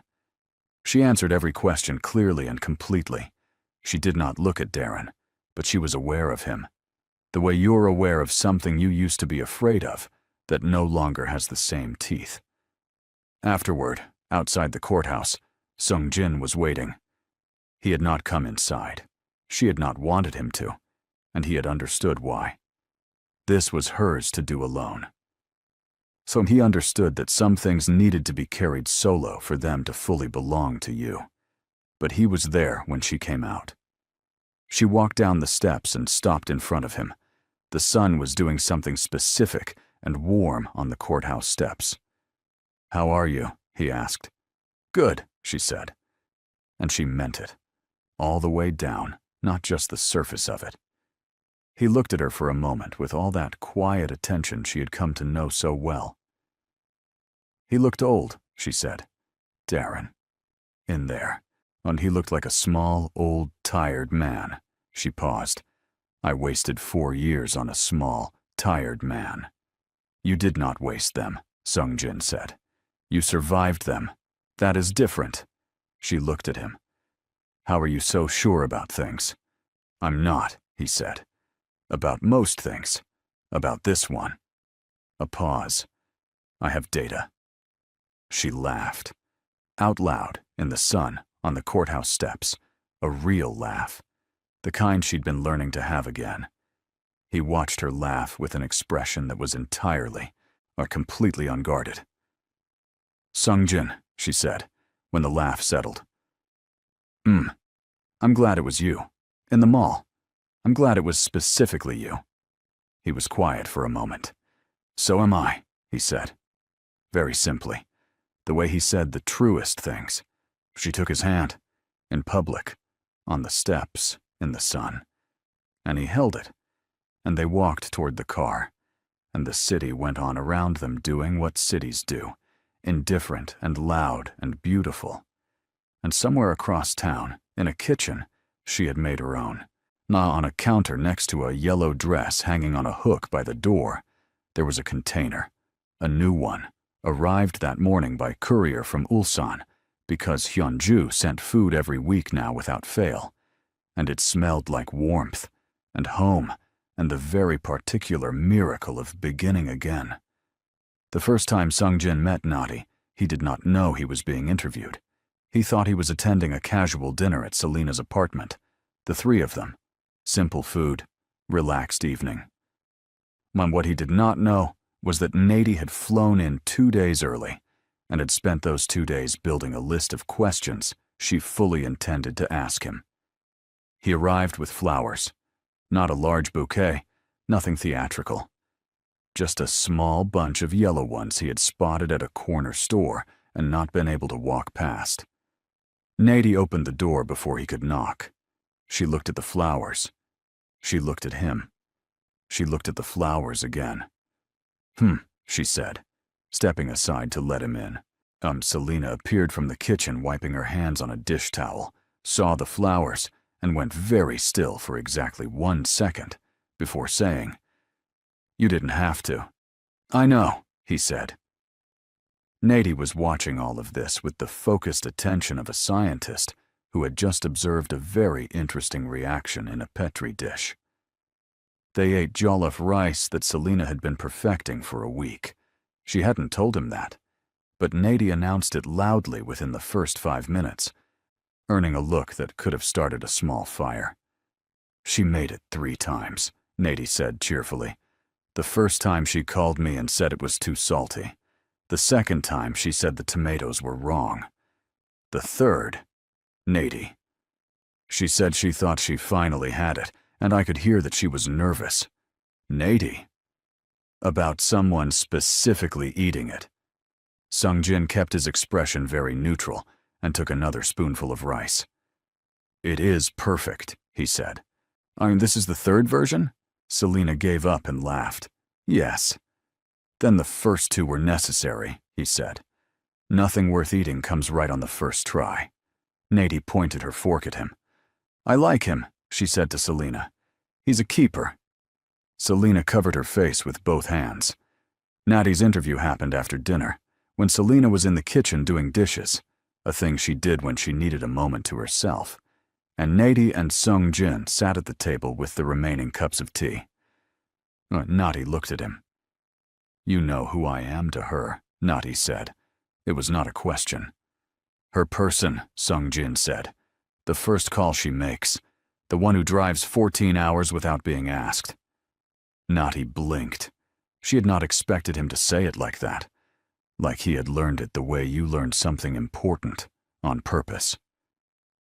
"She told you about the move," Nady said. "She tells me things," he said simply. Nady turned her cup in her hands. "She was very broken," she said quietly. "After Darren. Not broken like she couldn't function. She functioned. She went to work. She smiled. She did everything. But inside she was. She had stopped trusting herself.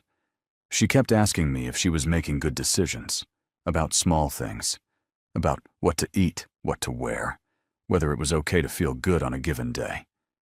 She looked at him. "Do you understand what that man took from her?" "Yes," he said. "Then you understand," she said, "why I'm sitting here looking at you like this." "You want to know if I'm going to take anything else from her," he said. "Or give her something she'll have to recover from," Nady said, "because she will love you. She probably already does, knowing her. And she will do it completely. And if you, I know," he said. He said it quietly and with such total weight that Nady stopped. He looked at his tea. "I know what it is," he said. "To be in a world that takes from people. I have watched it happen. I have, at times, not prevented it when I could have. I have spent a significant amount of the last several years trying to understand what I owe to the people around me, what it means to be worthy of the space you occupy." He paused. "Your sister is the first person in a long time who has made me feel like the answer to that question might be something I am capable of." The kitchen sounds had stopped. Nady looked at him. "She's listening," Nady said. "I know," he said again. From the kitchen doorway, Selena appeared, dish towel still in her hands, eyes doing something complicated. Nady looked between them. She picked up her tea. She stood. "I'm going to go take a very long shower," she announced. "A very loud one, that no one will be able to hear through." She walked down the hall. 45 minutes minimum." The door clicked. Selena stood in the doorway. Sung Jin looked at her. "How long were you standing there?" he asked. Long enough," she said. The habit started small. Every Sunday, Sung Jin called Hyunju. He had done this for years, but somewhere around the third month, Selena started appearing in those calls, first in the background, answering a question Hyunju asked through the speaker, then sitting next to him, then eventually holding the phone herself while Sung Jin went to make tea, and the two women talked entirely without him for 20 minutes. He would come back to find them laughing about something he had missed, and feel, this was the word he discovered, that fit the feeling exactly. Full. Hyunju started sending packages addressed to both of them. One Sunday, the package contained 2 matching mugs, plain white, no design, except for tiny text on each one. His said forgets to eat. Hers said makes him remember. Selena put hers on the shelf immediately. Sung Jin looked at his for a long time. Then he put it next to hers. He learned, over months, the geography of her happiness. She was happiest in the mornings, not the very start, when she was still gathering herself, but mid-morning, when the coffee was made, and the light was coming in sideways, and she was reading or working at her desk with her headphones around her neck. Not on, just resting there like a suggestion. She laughed the most when she was surprised. Not startled. Surprised. When something turned out better than she expected, or when he said something that landed differently than she'd anticipated. She had a way of pressing her lips together right before she laughed, like she was trying to hold it in and failing. She got quiet when she was processing something big. Not cold quiet, present quiet.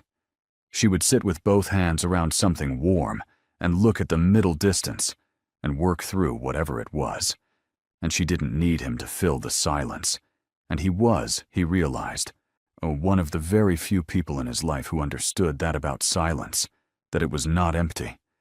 He learned that she kept a journal, physical, with a pen, not a phone, and that she wrote in it in the kitchen late at night when she couldn't sleep. He had seen it without meaning to and never mentioned it. It was hers. She learned in return the geography of him. He was most relaxed, she discovered, in plain places. Not stripped down or bare, just uncomplicated. A restaurant with laminated menus, a park bench, her kitchen table on a Tuesday with no occasion. The more elaborate a setting, the more he watched the edges of it. In simple places, he just sat. He worked too early in the mornings, and if she texted him before 7 a.m., he would always respond within 2 minutes, which meant he'd been awake for some time, which she eventually addressed directly by arriving at his building at 6:30 on a Saturday with 2 cups of coffee and saying, "You're eating breakfast today. Non-negotiable." He had looked at her on his doorstep at 6:30 a.m. and said, "Hyunju put you up to this. Hyunju provided moral support," Selena said. "This was my idea." He stepped back and let her in. She made eggs. He ate them. He looked, she thought, like someone who had forgotten that mornings could belong to something other than work. After that, Saturday breakfast became a thing. Not every Saturday, but most. Taking turns with whose kitchen, or taking turns choosing what to make, occasionally making something neither of them had tried before, and consulting a video together with the chaotic focus of 2 people who were both, it turned out, entirely too competitive about learning new things. He made fufu once, badly, and was so precise about wanting to understand where he went wrong that she laughed for 4 minutes without stopping. He watched her laugh with complete, undisguised delight. There was an afternoon in the early spring, before the trial concluded, after Kwang Soo had been sentenced, in that in-between time when the danger was technically over, but the exhale was still happening, when they drove out of the city. "No plan," she had said on a Friday evening. "I need to see trees." And he had said, "Okay." And the next morning, they were in his car heading somewhere that had trees. They found a state park 2 hours away. Parked. Walked without a specific trail, just into it. The soft, late March light coming through the branches in pieces. They walked in comfortable silence for a while. The kind of silence that is actually full of things. Companionship packed into the quiet. "I used to be afraid of doing nothing," she said eventually. "What do you mean?" "When I was with Darren, if I wasn't productive, if I wasn't useful in some way, I felt this panic." She stepped over a root. "Like I had to justify taking up space. Like if I wasn't doing something, I didn't have a right to be wherever I was." She paused. "I still catch myself doing it sometimes." "What happens when you catch it?" She thought about it. "I ask myself, what am I enjoying right now? Just that. What is currently good?" She looked at the trees. "And there's always something. Even when things are hard, there's always one thing." "What is the thing right now?" he asked. She looked at him sideways. "The trees," she said. And the company." He looked straight ahead, but something at the corner of his mouth moved. "You?" she asked. "The same," he said. They walked until the light started to angle lower and gold, and they were both a little tired and entirely at peace. and on the way back to the car she was a few steps ahead of him on the path, and she turned around to say something. She couldn't even remember later what it was. And he was looking at her with an expression so open and so entirely his that whatever she had been about to say disappeared completely. "What?" she said. "Nothing," he said. "Keep going." She turned back around. She was smiling to herself, and she let herself, completely. The closure came quietly, the way the best closures do. It was an evening in late spring. Selena had just returned from the final day of Darren's trial. The verdict delivered, the gavel coming down, the whole long chapter reaching its last sentence. She had called Nady from the courthouse steps. She had cried a little in the car, not sad crying, the other kind. The kind that is really just a release valve for everything you've been holding at the right temperature for too long. She got home. She sat on her couch, and she looked at her apartment, hers entirely, with the yellow dress on the hook and the 2 mugs on the shelf and the journal on the kitchen counter and the curriculum work spread on her desk and a potted plant Hyunju had mailed her that had, against all odds, survived.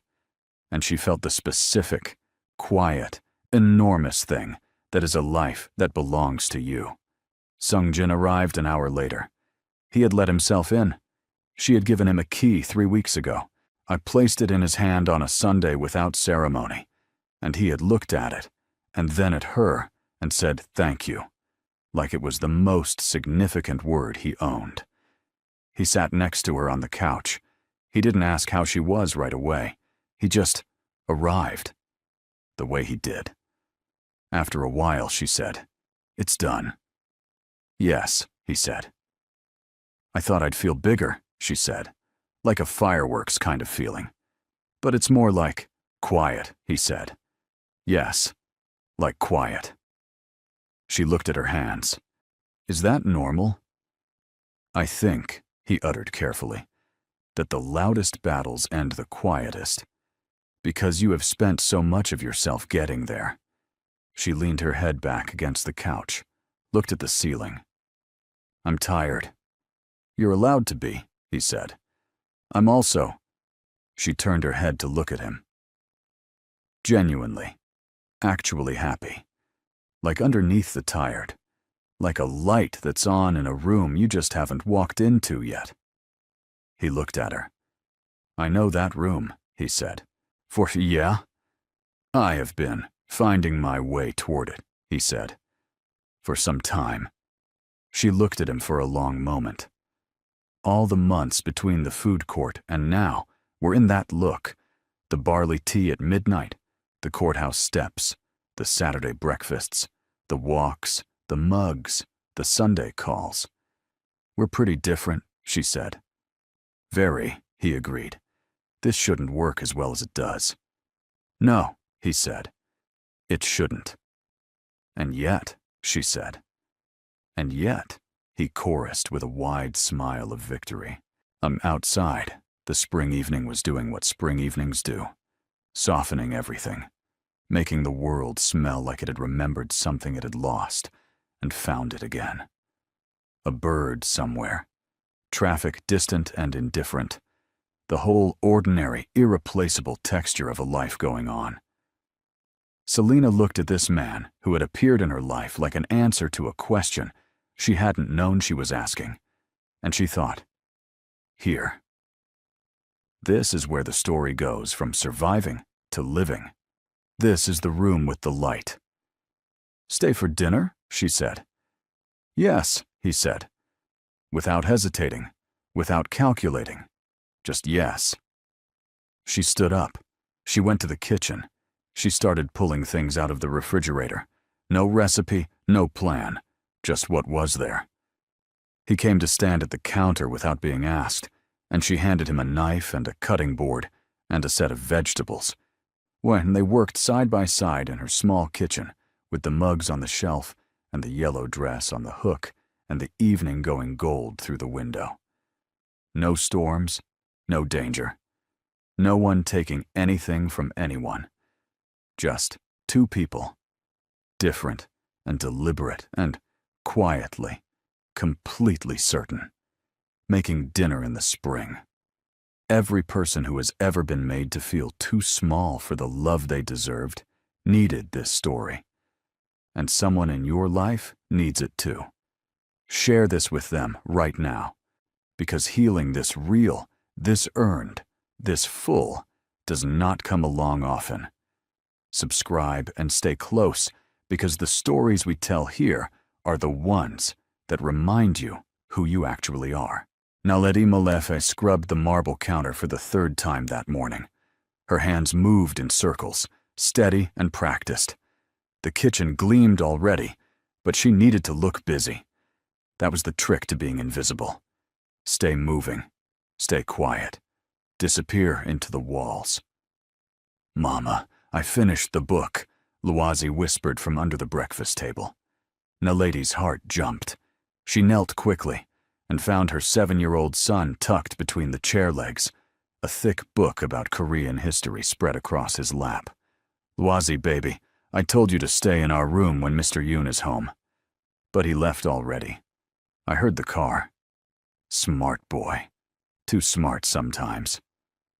Naledi gently pulled him out and brushed the dust off his shirt. His big brown eyes looked up at her with that curious expression he always wore, like the whole world was a puzzle waiting to be solved. "Even when he's gone, we follow the rules. Okay?" "Okay, Mama." She kissed his forehead and sent him back to the small room they shared, behind the kitchen. Their whole life fit in that space now.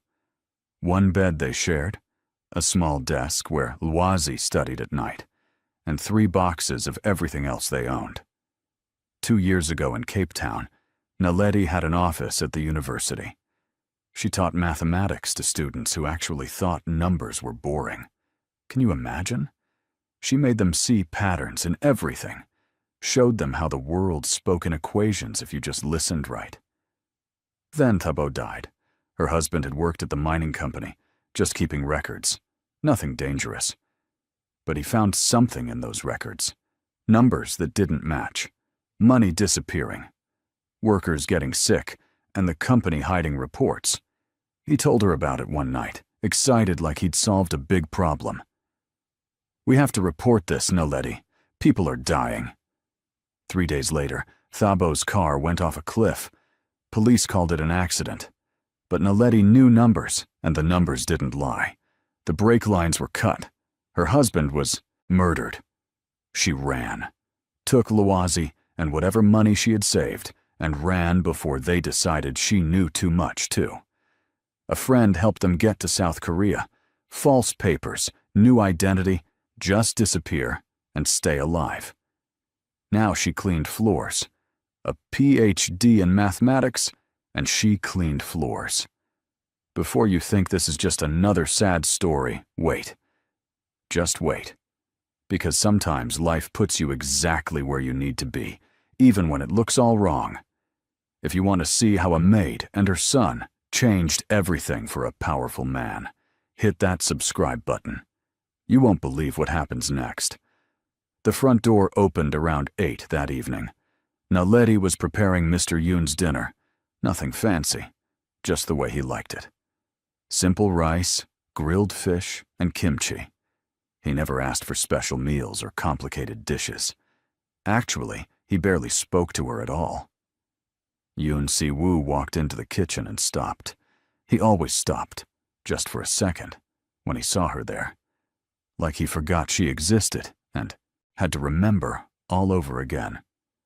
"Good evening, Mr. Yoon," Naledi said, bowing slightly like she'd learned. He nodded.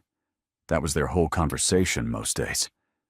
But tonight, his eyes moved past her to the corner where Luazi sat at the small kitchen stool, working on math problems Naledi had written out. "Your son," Si-woo said. It wasn't a question, but Naledi answered anyway. "Yes, sir. I apologize. He'll go to our room now. He's doing mathematics." "Yes, sir." Advanced calculus. Naledi's stomach tightened. She'd gotten sloppy. Let Luazi work out here because the light was better. Now her boss knew her 7-year-old was solving university-level problems. Smart children attracted attention. Attention got you killed. He likes numbers, she said carefully. Si-woo moved closer and looked at Lawazi's paper. Her son kept writing, completely focused, not even noticing the tall man standing over him. Where does he go to school? I teach him at home, sir. You teach him this? Yes. Si-woo stared at her for a long moment. His face never showed much, always calm, always controlled. People probably thought that made him cold. Naledi thought it made him tired, like showing feelings was just too much work. What did you do before? He asked.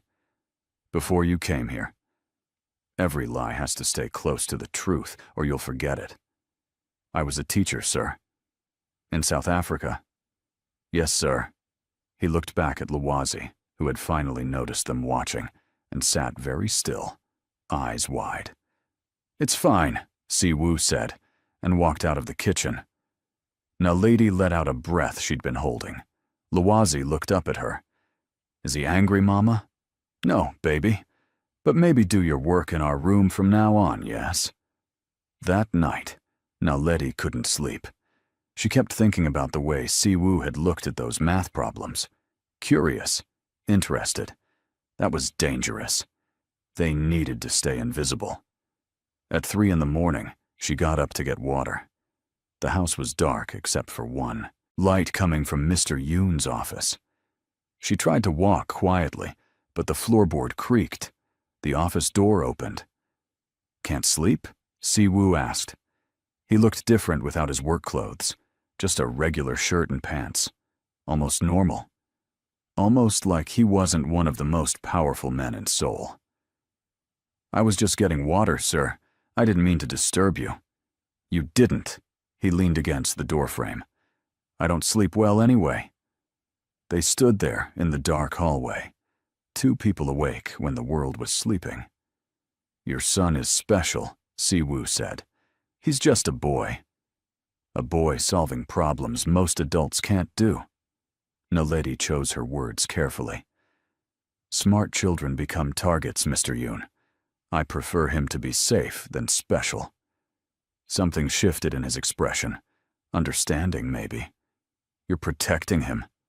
Always. He nodded slowly. Get your water. Good night, Mrs. Molefe. It was the first time he'd used her name. Over the next few weeks, something strange started happening. Si-woo began leaving papers on the kitchen counter. Business problems, logistics equations, complicated schedules that needed organizing. He never asked Naledi to solve them, just left them there. The first time, she ignored it. The second time, she walked past. The third time, Lawazi picked one up. Mama, this is wrong.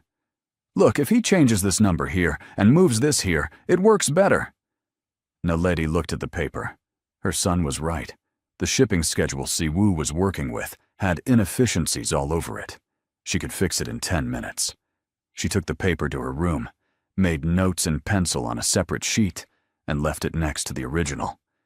The next morning, the papers were gone. That evening, Si-woo came home with a book. He set it on the kitchen counter. For Lawazi, he said, advanced geometry. I thought he might like it. Naledi stared at the book. Mr. Yoon, you don't have to. I know. He walked away before she could say more. Lawazi loved the book. He carried it everywhere, reading about shapes and angles and theorems. One night, he looked up at Naledi with shining eyes. Mr. Yoon must be very smart to know I'd like this. Yes, baby, he's very observant. Do you think he's lonely, Mama? He's always here by himself. Out of the mouths of children, right? Her 7-year-old saw what most people missed. Yoon Si-woo had money, power, a beautiful home, and absolutely nobody to share it with. Maybe he is, Naledi admitted. We should make him less lonely. Lawazi, that's not our job. Why not? He gave me a book. We should give him something back. The next day, Luazi drew a picture. He wasn't very good at art, but he tried hard. It showed 3 stick figures, 1 tall, 1 medium, 1 small. They were standing together. At the top, he wrote in careful letters, "Thank you for the book, Mr. Yoon." He left it on the kitchen counter. Naledi found it that evening, folded carefully and tucked into Siwoo's jacket pocket. He'd kept it. Something was shifting in this house. Naledi felt it like a change in the air before rain comes. She just didn't know if that was good or bad yet. Things got complicated on a Tuesday. Siwoo came home with 4 other men, all dressed sharp, all wearing expressions that said they were important and knew it. Business meeting. "I'll need the sitting room," Siwoo told Naledi. "Tea for 5. "Yes, sir." She prepared everything perfectly and brought it in on a tray. The men were speaking in low voices, switching between Korean and English. Naledi understood both, but pretended she didn't. That was another rule. Know everything. Show nothing. She was pouring tea when one of the men, older with silver hair, looked at her with eyes that made her skin crawl. "Pretty help you have, Yoon. Where'd you find this one?" Siwoo's voice went cold. "She works for me. That's all you need to know." The man laughed, but stopped asking questions. Naledi finished pouring and left, quickly. But as she reached the door, she heard Luazi. "Mama?" No, her son stood in the doorway, holding his geometry book, completely unaware he'd just walked into a room full of dangerous men. "Luazi, go back," Naledi said firmly. But the silver-haired man was already smiling. "Well, who's this little scholar?" Luazi, polite like Naledi taught him, bowed slightly. "Good evening, sir." "Smart kid. Is he yours?" "Yes," Naledi said, moving to take Luazi's hand. "I apologize for the interruption." "Wait," another man said, pointing at the book. "That's advanced geometry. Can he even read that?" Luazi looked up at Naledi, asking permission with his eyes. She wanted to say no, wanted to grab him and run. But that would make them more curious. She nodded slightly. "I like the patterns," Luazi said simply. "Numbers make sense. They don't lie." The room went quiet. The men looked at this 7-year-old boy like they were seeing something unusual. Siwoo stood up. "Mrs. Molefe, please take Luazi to the kitchen. Gentlemen, shall we continue?" His voice was pleasant but firm. The meeting was more important than a child. Naledi practically pulled Luazi out of there. Her hands were shaking. "Did I do something wrong, Mama?" Luazi whispered. "No, baby. But we need to stay out of sight when Mr. Yoon has guests. It's very important." That night, after the men left, Siwoo came to the kitchen.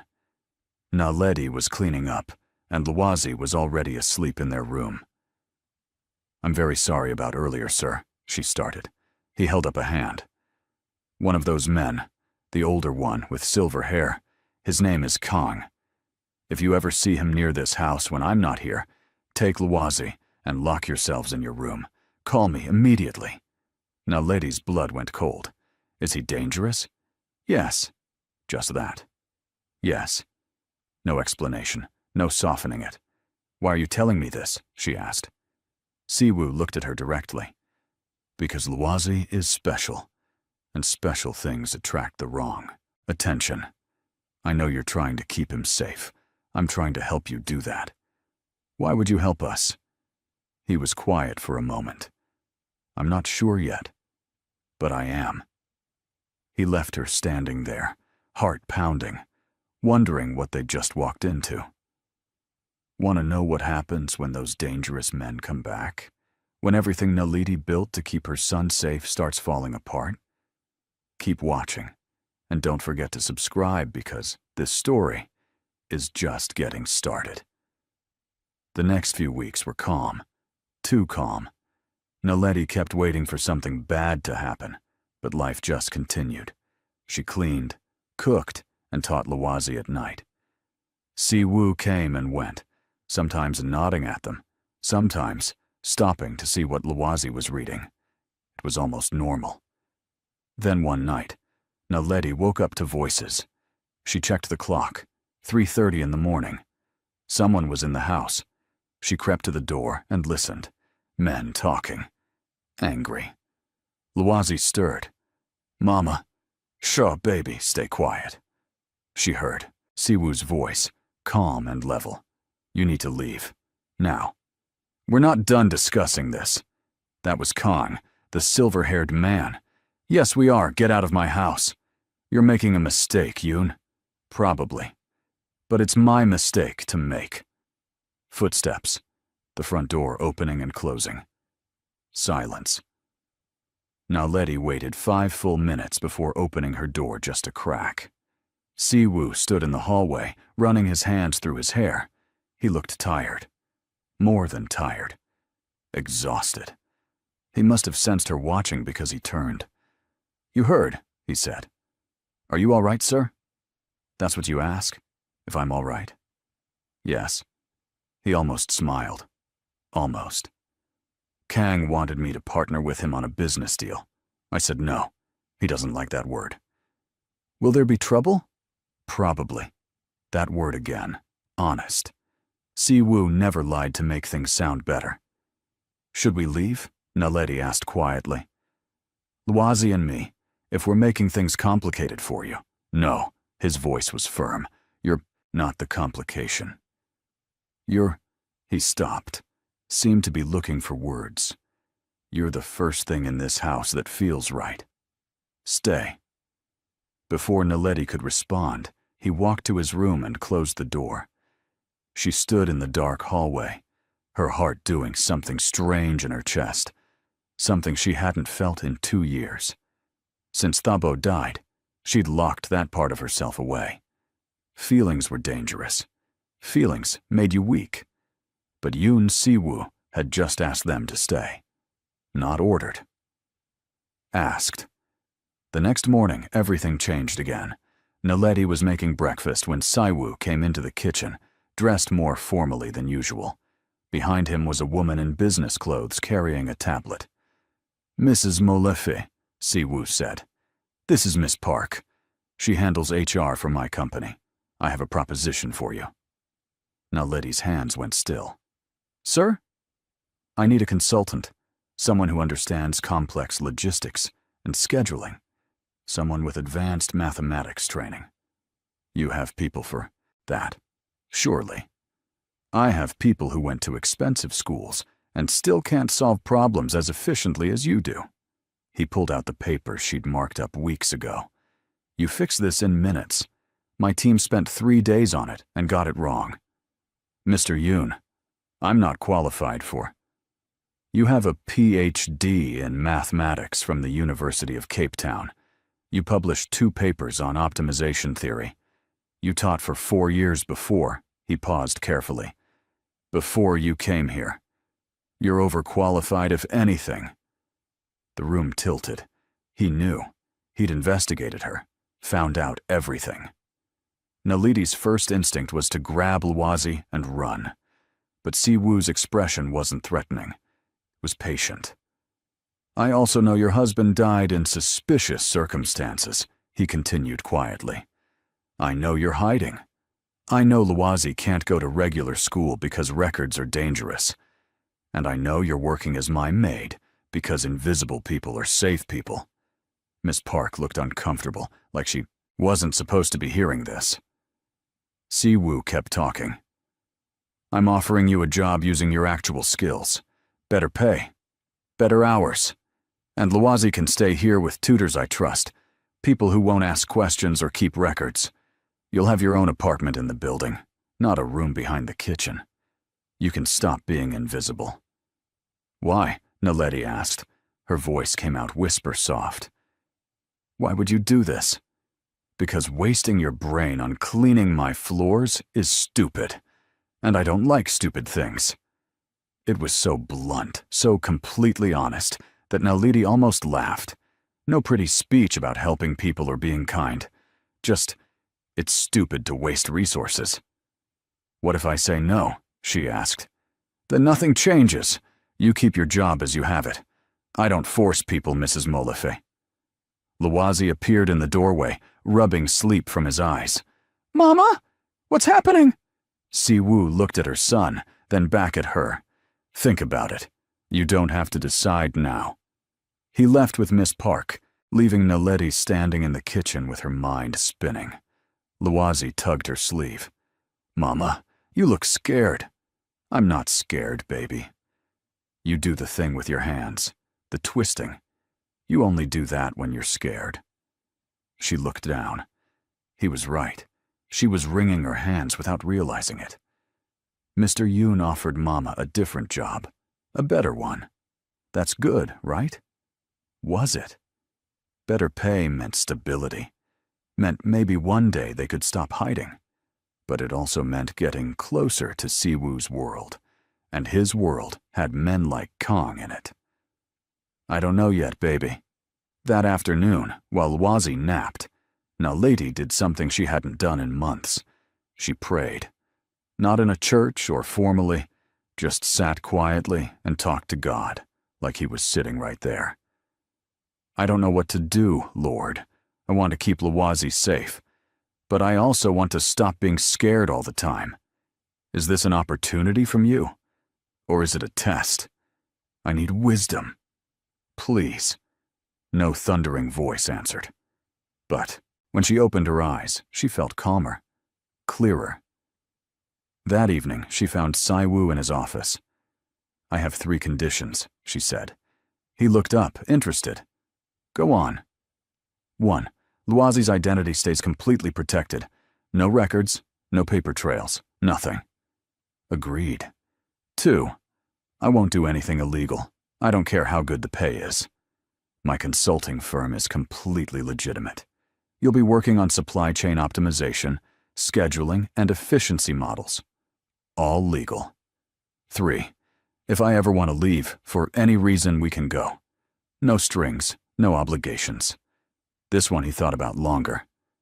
That's hard for me, he admitted. I don't like losing valuable people. That's my condition. All right. Agreed. Naledi took a breath. Then I accept. Siwoo stood and extended his hand. She shook it.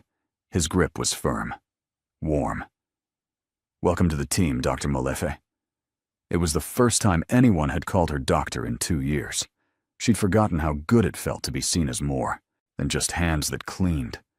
The move to the new apartment took 1 day, because they barely owned anything. Miss Park helped, cheerful and efficient. The apartment was small but bright, with 2 bedrooms, a real kitchen, and windows that showed the city. Lowazi ran from room to room, amazed. Mama, I have my own room, my own bed. He'd never had that. Even before they ran, they'd lived in a tiny flat where he slept on the couch. That night, Naledi tucked him into his new bed, and he looked up at her with serious eyes. Mr. Yoon is a good man, isn't he, Mama? I think he's trying to be, she said honestly. He has sad eyes, though, like he's missing something. Maybe he is, baby. What do people miss when they have everything? Naledi kissed his forehead. Connection, Lowazi. You can have all the things in the world and still be lonely. Then we should be his friends. Friends make loneliness go away. If only it were that simple. But maybe, just maybe, her son was onto something. The consulting job was harder than Naledi expected, not because the work was difficult, but because Siwoo's business world was complicated in ways she hadn't imagined. Her first week, she sat in meetings with men in expensive watches who talked about expansion and market domination like they were playing a game. Siwoo ran the meetings calm and controlled, making decisions fast, shutting down arguments with just a look. Naledi mostly listened and took notes. But during the 3rd meeting, when they were discussing shipping routes, she noticed something. "Excuse me," she said quietly. Everyone turned. They still weren't used to her being there. "The route through Busan you're considering. It saves 2 days on paper. But you're not accounting for the port delays during the monsoon season. We're heading into that now. You'll actually lose 4 days and pay premium fees for rushed processing. The logistics manager frowned at his papers. I didn't calculate weather patterns. You should. Route it through Incheon instead and use the smaller port. Adds 1 day normally, but during monsoon season, you'll still come out 3 days ahead. Si-woo leaned back in his chair. Check her numbers. They did. She was right. After the meeting, Si-woo stopped her in the hallway. You just saved the company 200 million won. I just did mathematics, Mr. Yoon. Keep doing mathematics then? He almost smiled. Almost. Word spread fast. The new consultant, the quiet woman from South Africa, she knew her stuff. People started bringing Naledi their problems. She solved them. It felt good, using her brain again, being valued for what she could do instead of invisible. But it also meant spending more time around Si-woo, and that was becoming complicated. He wasn't like other powerful men she'd met. He didn't yell or throw things when stressed. Didn't demand people agree with him. He listened, really listened, then made choices. And if he was wrong, he admitted it and changed course. You're staring, he said one evening. They were alone in the office, going over quarterly reports. Everyone else had gone home hours ago. Naledi blinked. Sorry, I was thinking. About? You're different than I expected. Different how? She chose words carefully. The men you do business with, they respect you, but they're also afraid of you. I'm trying to understand why. Si-woo set down his pen and looked at her directly. You want the truth? Always. I've done things I'm not proud of. Built this company using methods that weren't always clean. Made deals with people who hurt others. I told myself it was business, just survival in a competitive world. But that's an excuse. He paused. The fear you see, I earned it. Not always in good ways. Most people would have sugar-coated that. Made excuses. He just laid it out plain. Why are you telling me this? Naledi asked. Because you asked. And because you should know who you're working for. Are you trying to scare me away? No. I'm trying to be honest. You value that, I think. He was right. She did. Lies had killed her husband. Honesty, even ugly honesty, she could respect. I appreciate you telling me, she said. They went back to work, but something had shifted between them. A new understanding, fragile and strange. Luwazi was thriving with the tutors Si-woo arranged. Older teachers, retired, who taught for love of it, not for records or reports. They discovered her son wasn't just good at math. He had what they called pattern recognition, could see connections between things that seemed unrelated. One of the tutors, an elderly woman named Mrs. Kim, pulled Naledi aside one day. Your son is extraordinary. His brain works differently, sees the world in layers most people miss. Is that bad? Naledi asked, worried. Bad? No, it's beautiful. But you need to protect him.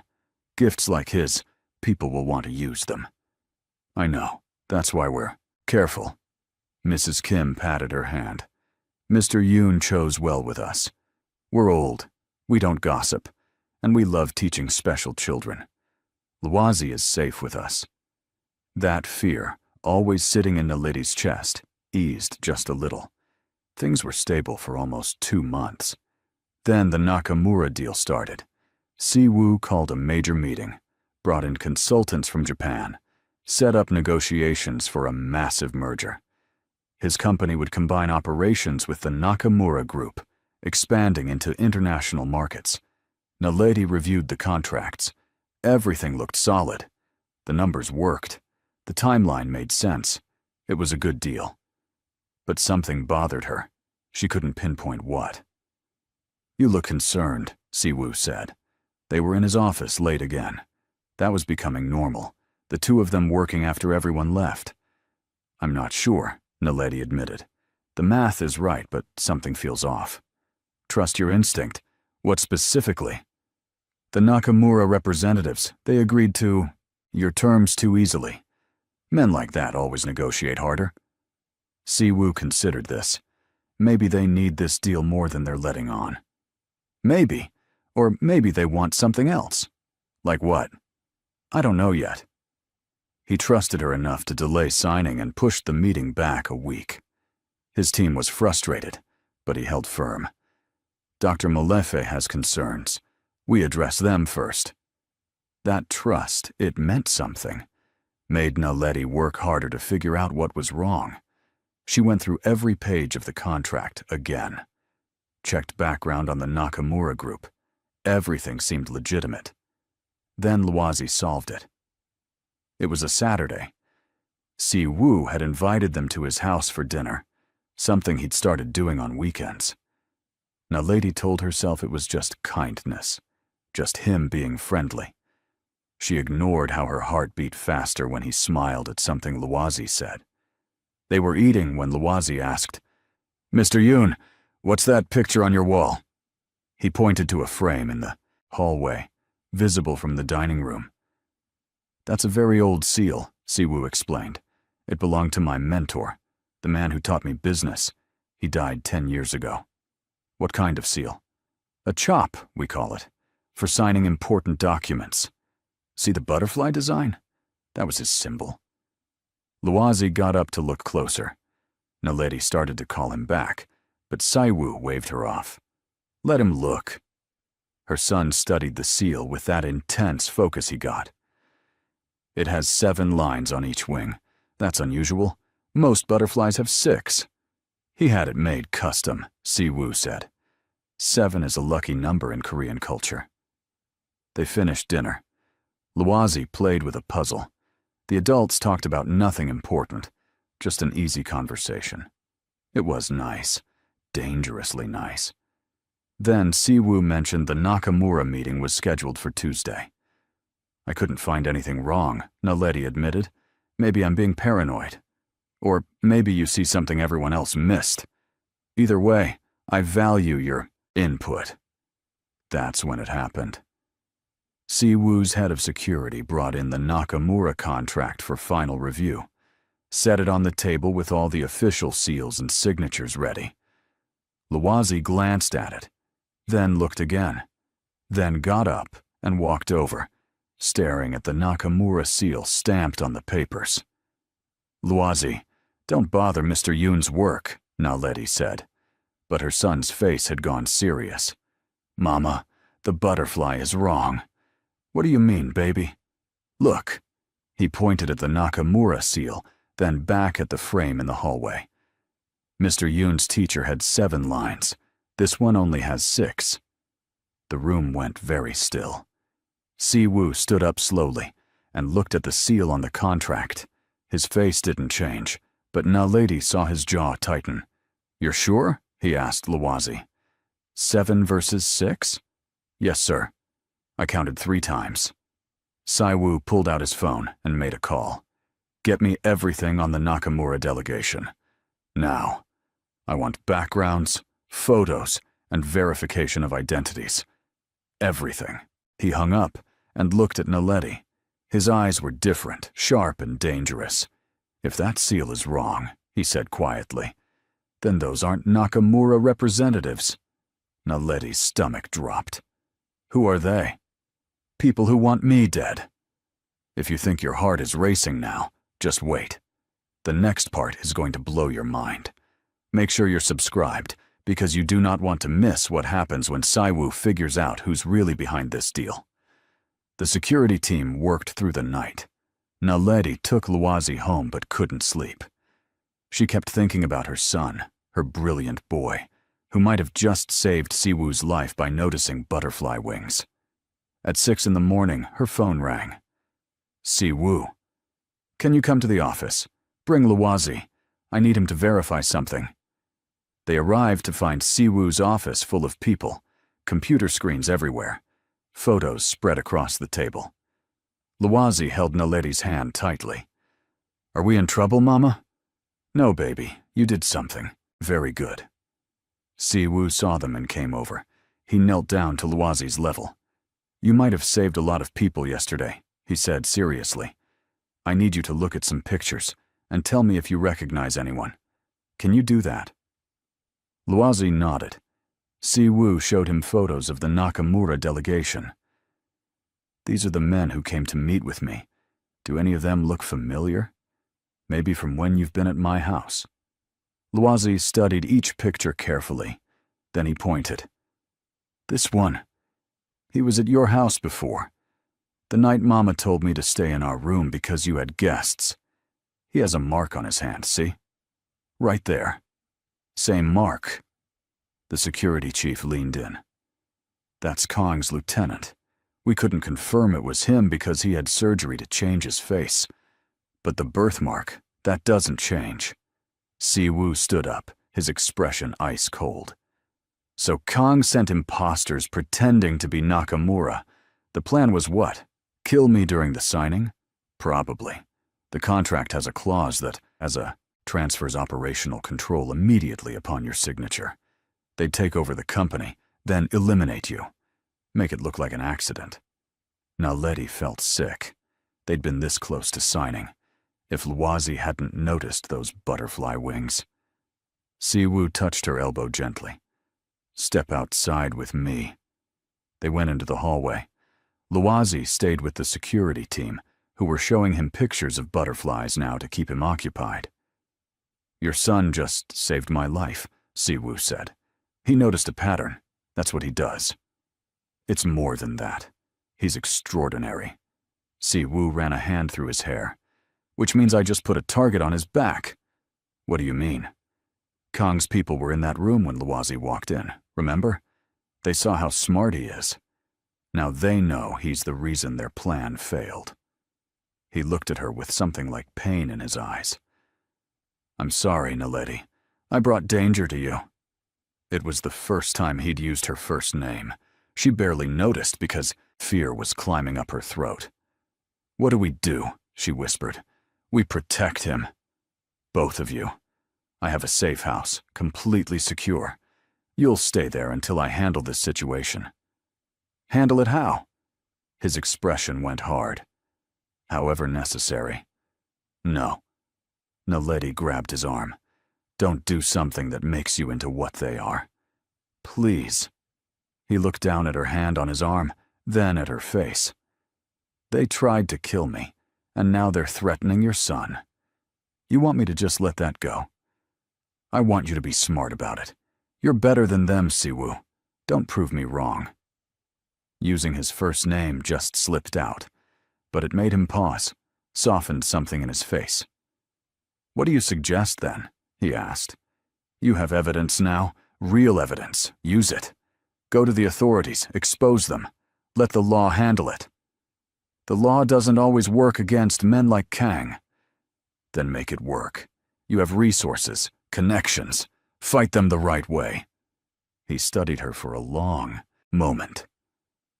You still believe people can be good, after everything you've been through. I believe you can be good. I've seen it. Something passed between them in that quiet hallway. Something neither of them was ready to name yet. All right, Siwoo said finally. We do it your way. But you and Luozi still go to the safe house until this is over. That's not negotiable. She nodded. Okay. The safe house was actually a penthouse apartment in a building Siwoo owned. Top floor, private elevator, security cameras everywhere. This is your idea of a safe house? Naledi asked, looking around at the expensive furniture. I don't do anything halfway, Siwoo said. My head of security lives 2 floors down. There are guards in the lobby. No one gets up here without clearance. Luozi was already exploring, amazed by the space. Siwoo's phone rang constantly. He answered in short, clipped sentences, setting things in motion. That evening, he sat down with Naledi and explained the plan. He'd contacted both Korean authorities and international agencies, provided evidence of Kang's organization, the fake identities, the attempted fraud. They were building a case. How long? Naledi asked. Could be weeks, maybe a month. We just stay here that whole time? Is that a problem? Luwazi needs routine. He needs his tutors. I'll bring them here.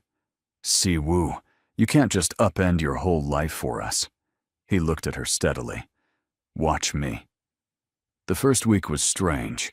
Si-woo came every evening after work. At first, Naledi thought he was just checking security, but he'd stay. Eat dinner with them. Help Luwazi with puzzles. Just be there. Don't you have other places to be? She asked one night. They were alone in the kitchen. Luwazi had fallen asleep on the couch. Probably, Si-woo admitted. But I'd rather be here. Why? You really have to ask? Her heart did that jumping thing again. Si-woo, I know, it's complicated. You work for me. You're hiding from people who want to hurt you. I come with my own set of dangerous complications. He moved closer. But being around you and Luwazi, it's the first time in years I've felt like a person instead of just a businessman. We're not your redemption project, Naledi said softly. I know that too. You're real. You call me out when I'm wrong. You make me think about who I want to be instead of who I've been. And Luwazi, he looks at me like I could be someone good. You are someone good. I'm trying to be. That's different. They stood close in the quiet kitchen. Naledi knew she should step back, keep distance, stay professional. But she didn't want to. This is a bad idea, she whispered. Probably the worst I've had in a while. We should be sensible. Absolutely should. Neither of them moved away. Then Luwazi called out from the couch, half asleep. Mama? The moment broke. Naledi went to her son, and Si-woo left quietly. But something had started. Something neither of them could ignore anymore. The investigation into Kang moved forward. Si-woo kept Naledi updated on everything. Authorities had raided multiple locations, frozen accounts, arrested key members of the organization. But Kang himself had disappeared. That's bad, isn't it? Naledi asked. It means he knows we're coming. He's gone to ground. Will he give up? Si-woo's expression was grim. Men like Kang don't give up. They get desperate. And desperate is dangerous. He increased security, added more guards, barely slept. Naledi watched him run himself into exhaustion and finally confronted him. You're going to collapse if you keep this pace. I'm fine. You're not fine. You're surviving on coffee and stubbornness. He almost smiled. That's been my survival strategy for years. Well, it's a terrible strategy. Sit down, eat something real, sleep for more than 3 hours. Are you ordering me around, Dr. Molefe? Yes, someone has to. This time he did smile, tired, but real. All right, but only because you're very bossy when you want to be. She made him proper food, not the takeout he'd been living on. Watched him eat. Thank you, he said quietly. For food? For caring? People don't usually. Don't usually what? He shrugged. Care about me as a person. They care about what I can do for them, what I'm worth. But you yell at me for not sleeping. That's different. Naledi's heart hurt for him, this powerful man who had everything except people who saw him. You're worth caring about, Si-woo. As a person, not a business asset. He looked at her with an expression she couldn't read. Vulnerable and hopeful, and scared all at once.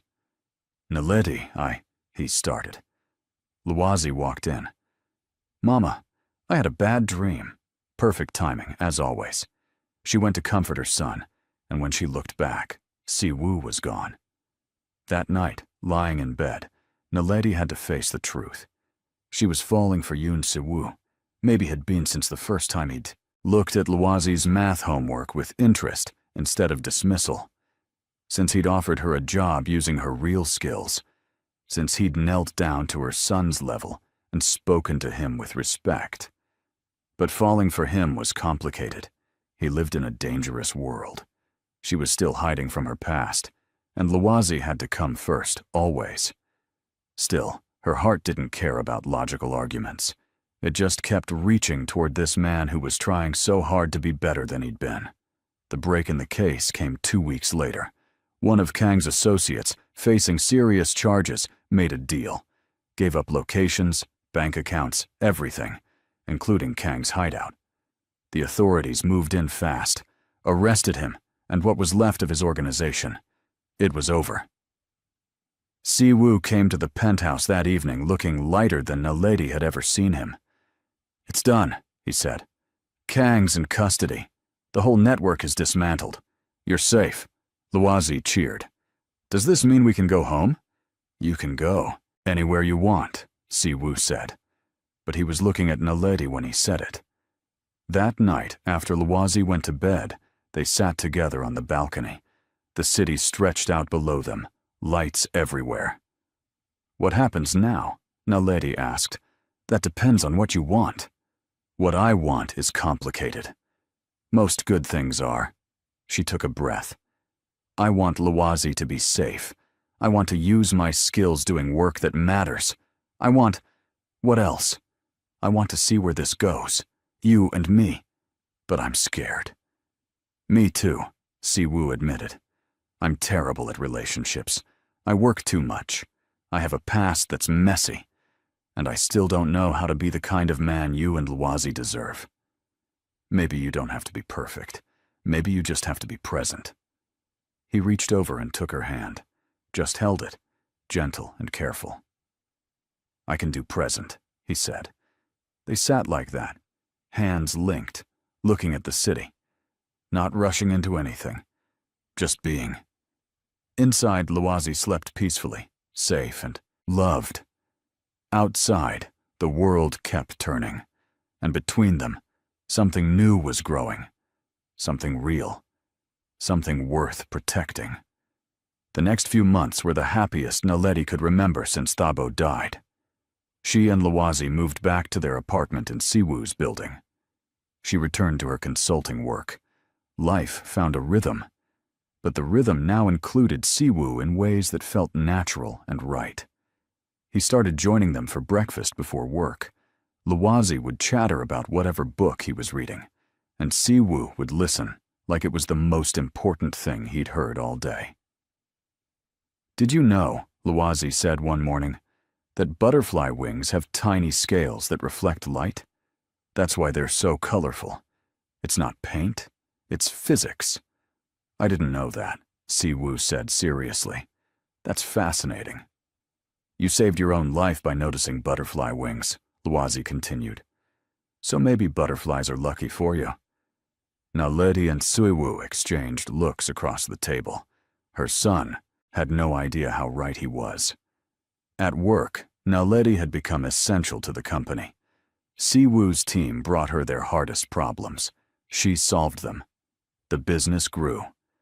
But more than that, she watched Siwoo change how he operated. He cut ties with questionable partners, refused deals that smelled wrong, even if they were profitable. Started building the kind of company that didn't require looking over your shoulder. "You're going straight," one of his old associates said during a meeting. "Going soft."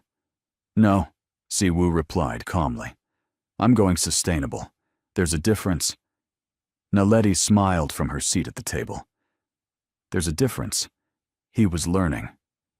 One evening, about 4 months after the Kong situation ended, Siwoo asked Naledi to dinner, just the two of them. "What about Luwazi?" she asked. "Mrs. Kim offered to watch him. She's teaching him to make Korean dumplings." "You planned this." "I did. Is that okay?" Her heart fluttered. Yes, it's okay. The restaurant was small and quiet, the kind of place locals knew, but tourists didn't find. They sat across from each other, and for a moment neither spoke. "I'm nervous," Siwoo admitted. "You? Nervous? You negotiate million-dollar deals without blinking." "Those are easy. This matters." Naledi reached across the table and took his hand. "It matters to me, too." They talked through dinner about everything and nothing. He told her about growing up, about his mentor who'd taught him business, about the loneliness of building an empire with no one to share it with. She told him about Thabo, about the pain of losing him, about the fear of running with a small child to a country where she didn't speak the language. "You're the bravest person I know," Siwoo said. "I'm not brave. I was just trying to keep my son alive." "That's what makes it brave. You didn't have a choice, but you kept going anyway." After dinner, they walked through a park. Spring was starting, trees budding with new leaves. "Naledi," Siwoo said, stopping on the path. "I need to tell you something." Her stomach tightened. "Okay. I'm falling in love with you. Probably already have fallen. And I know it's complicated, and maybe too soon. And you might not feel the same way. But I needed you to know." She looked up at this man, this powerful, dangerous, surprisingly gentle man, and felt her own truth rising up. "It's not too soon," she said softly. "And I do feel the same way. I fought it for a long time because falling for you seemed impossible and scary and inevitable. Like numbers adding up to the only answer that makes sense." He smiled, really smiled, bright and unguarded. Then he cupped her face gently. "Can I kiss you?" he asked. Yes, he did. Soft and careful, like she was precious, like he'd been waiting forever for this moment. When they pulled apart, Naledi was smiling too. "Well," she said, "that was worth waiting for." "We should probably talk about what this means," Siwoo said. "I don't want to rush you or pressure you or—" "Siwoo!" "Yes? Stop overthinking. We figure it out as we go. Together. Together. I like that word." They walked back hand in hand, and Naledi felt something she hadn't felt in years. Hope. Real hope for a future that wasn't just survival. Telling Luazi was easier than expected. Kids notice everything anyway. "So Mr. Yoon is your boyfriend now?" he asked Naledi the next morning. She blinked. "How did you? You smile differently. And he smiles differently. And you hold hands now." Siwoo, who was there for breakfast as usual, looked amused. "Nothing gets past you, does it?" "Nope," Luazi said cheerfully. "Are you going to be my dad?" The question hung in the air. Naledi started to say something about taking things slow, not rushing, but Siwoo spoke first. "Would you want me to be?" he asked Luazi seriously. Luazi thought about it with his usual careful consideration. "My first dad died. I don't remember him much, but Mama says he was good and smart and brave." "He was all those things," Naledi said softly. "You don't have to replace him," Luazi continued, looking at Siwoo. "But you could be my second dad, if you want. I think you'd be good at it." Siwoo's eyes got shiny. Naledi had never seen him close to tears before. "I'd be honored," he said, voice rough. "I'm not perfect, and I'll probably mess up sometimes. But I promise to always try my best." "That's all anybody can do," Luazi said wisely. Then he went back to his cereal like he hadn't just rearranged all their lives. Naledi met Siwoo's eyes across the table. He looked overwhelmed, happy and terrified. She mouthed, "You okay?" He nodded, mouthed back, "Best morning of my life." They settled into being a family slowly, carefully. Siwoo didn't move in or change everything at once. He just became part of their routine. Breakfast together, dinner several times a week, weekends at his house where Luazi could run around the big garden. He was surprisingly good with her son. Patient, when Luazi got obsessed with a topic and talked about it for hours. Encouraging when he struggled with something. Present in ways that mattered. "You're a natural at this," Naledi told him one evening. They were cleaning up after dinner while Luazi did homework. Domestic, normal, and perfect. "I'm terrified every day I'll do it wrong," Siwoo admitted. "That's how you know you care. Bad parents don't worry about messing up. He dried a dish thoughtfully. My father wasn't around much. Work always came first. I promised myself if I ever had kids, I'd be different. You are different. You show up, Siwoo. That's what matters. He kissed her temple. We show up. You've been doing this alone for years. I'm just trying to catch up. About 6 months into their relationship, things got complicated in a new way. News broke about the mining company in South Africa, the one responsible for Thabo's death. International journalists had exposed everything. The corruption, the cover-ups, the workers who died because the company cut safety corners for profit. Criminal charges were being filed. Naledi watched the news with shaking hands. Justice. Finally justice for Thabo and all the others. They want me to testify, she told Siwoo. The prosecutors reached out. They found me somehow. Will you go? I don't know. Going back means being visible. What if there are still people who want to silence witnesses? Siwoo sat beside her. I can't make this choice for you, but I can tell you that you'll be protected. I'll make sure of it. And whatever you decide, we're with you. It would mean taking Lwazi back to South Africa. So we go to South Africa. We? You think I'm letting you do this alone? We're a team now, remember? Naledi leaned against him. It's scary, going back. Most important things are. But you're the bravest person I know, remember? She thought about Thabo, about the justice he deserved, about the other families who'd lost people. I'll do it, she decided. I'll testify. The trip to South Africa was planned carefully. Security, safe accommodations, everything thought through. But Naledi was still nervous the whole flight. Lwazi, however, was excited. I get to see where I was born, and meet Gogo. Naledi's mother still lived in Cape Town. They'd talked on the phone, but hadn't seen each other in 2 years. Too dangerous before. But now, with the company's crimes exposed, and Siwoo's resources protecting them, it was possible. Her mother cried when she saw them at the airport, held Naledi and Lwazi, and cried, My babies, you're home. Then she saw Siwoo standing back politely, and stopped crying. Mama, this is Yoon Siwoo, Naledi said. I'm her partner, Siwoo said in careful English. It's an honor to meet you, ma'am.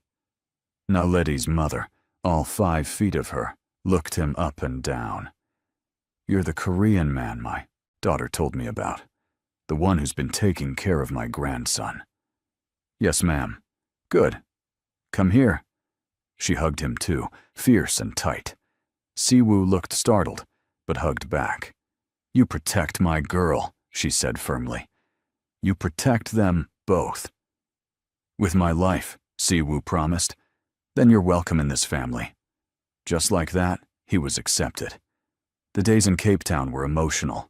Naledi visited Thabo's grave with Lwazi. She told her son stories about his first father, made sure he knew he'd been loved.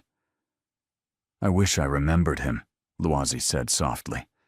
You were so little when he died, but he loved you so much, and he'd be proud of who you're becoming.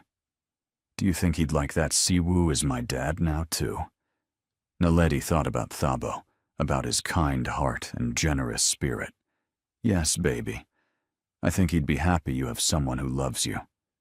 Siwoo kept a respectful distance during these moments, never tried to insert himself or compete with Thabo's memory. Just supported, from the sidelines. Thank you, Naledi told him later, for understanding. He was your husband, Lwazi's father. He deserves to be remembered and honored. I'm not threatened by that. She loved him more for saying it. The testimony was hard. Naledi had to recount everything Thabo had told her, everything she'd seen in the records he'd shown her. Face the lawyers who tried to discredit her. But she held firm. Told the truth clearly and completely. When it was over, the prosecutor thanked her. Your testimony was crucial. We couldn't have built this case without witnesses willing to come forward. Outside the courthouse, reporters shouted questions. Siwoo's security team kept them back, but Naledi stopped. "I want to say something," she told Siwoo. "Are you sure?" "Yes." She turned to the cameras and spoke clearly. "My husband Thabo Molefe died because he tried to do the right thing. He tried to protect workers who were being hurt by corporate greed. They killed him for it. Today I spoke his truth. Justice is finally happening. For him, for all the families who lost people, this is just the beginning." The story ran internationally. Naledi became the face of the case. It was scary being visible again, but also freeing. No more hiding. They stayed in South Africa for 2 weeks. Dwazi got to know his grandmother. Siwoo met Naledi's extended family and navigated the cultural differences with surprising grace. One evening, at a family dinner, Naledi's uncle asked Siwoo, "What are your intentions with my niece?" The room went quiet. Siwoo didn't hesitate. "I intend to love her for the rest of my life, if she'll let me. Support her dreams. Be the best father I can to Lwazi. Build a life together that's honest and good." The uncle grunted. "Good answer." Later, alone in their hotel room, Naledi teased him. "Very smooth with my uncle. I meant every word. I know you did. That's why it worked." He pulled her close. "Naledi, I want to ask you something. Not now, but someday. Soon, when the time is right." Her heart knew what he meant. Someday, soon sounds good. They flew back to Seoul as a unit, a family in all the ways that mattered. The trial concluded 3 months later. The mining company executives were found guilty. Prison sentences handed down. Real accountability. Naledi watched the verdict from Seoul and cried. Relief, grief, justice, all mixed together. Siwoo held her. Lwazi hugged her. They sat together until the tears stopped. "It's over," she whispered. "Really over." "The hard part is," Siwoo agreed. "Now comes the good part." He was right. With the trial done and Kong's organization dismantled, they were finally, truly safe. Free to just live. Siwoo restructured his company completely, exited all the gray areas, focused on legitimate business. It meant less profit, but he didn't care. "Money's useless if I can't sleep at night," he said. "I want to build something I'm proud of, something Lwazi can be proud of." Naledi watched him become the man he'd always had the potential to be. It was beautiful. 1 year after that first dinner, Siwoo planned something special. He told Naledi they were going out to celebrate her birthday.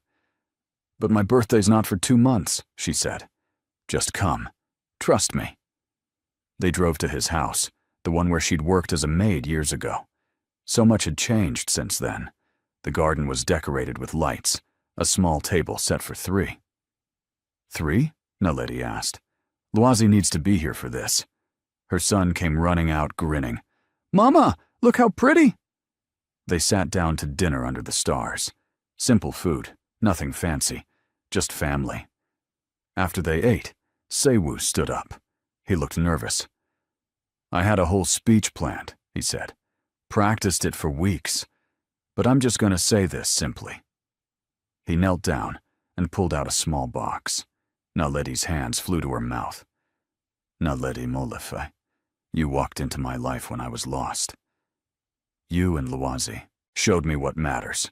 Family, honesty, love, being good instead of just being powerful." He opened the box. "I want to spend the rest of my life with you, officially, legally, completely. Will you marry me?" Tears ran down her face, happy tears this time. "Yes," she said. "Yes, absolutely, yes." He slid the ring on her finger, and she pulled him up to kiss him. Lwazi cheered. "Does this mean we'll all have the same last name?" her son asked. "If you want," Siwoo said. "We can all be Yuns, or all be Molefes. Or keep our names? Whatever feels right. Luwazi thought about it. Can I be Luwazi Molefe Yoon? Keep both? Perfect solution, Naledi said, laughing and crying. They stood together in the garden, the three of them. And Naledi thought about how far they'd come. From that terrifying day when Luwazi had said, "Daddy, don't sign that," to this moment, choosing each other completely. The wedding was small. Naledi's family flew in from South Africa. Siwoo's few trusted friends attended. Mrs. Kim cried through the whole ceremony. Luwazi was the ring bearer and took his job very seriously.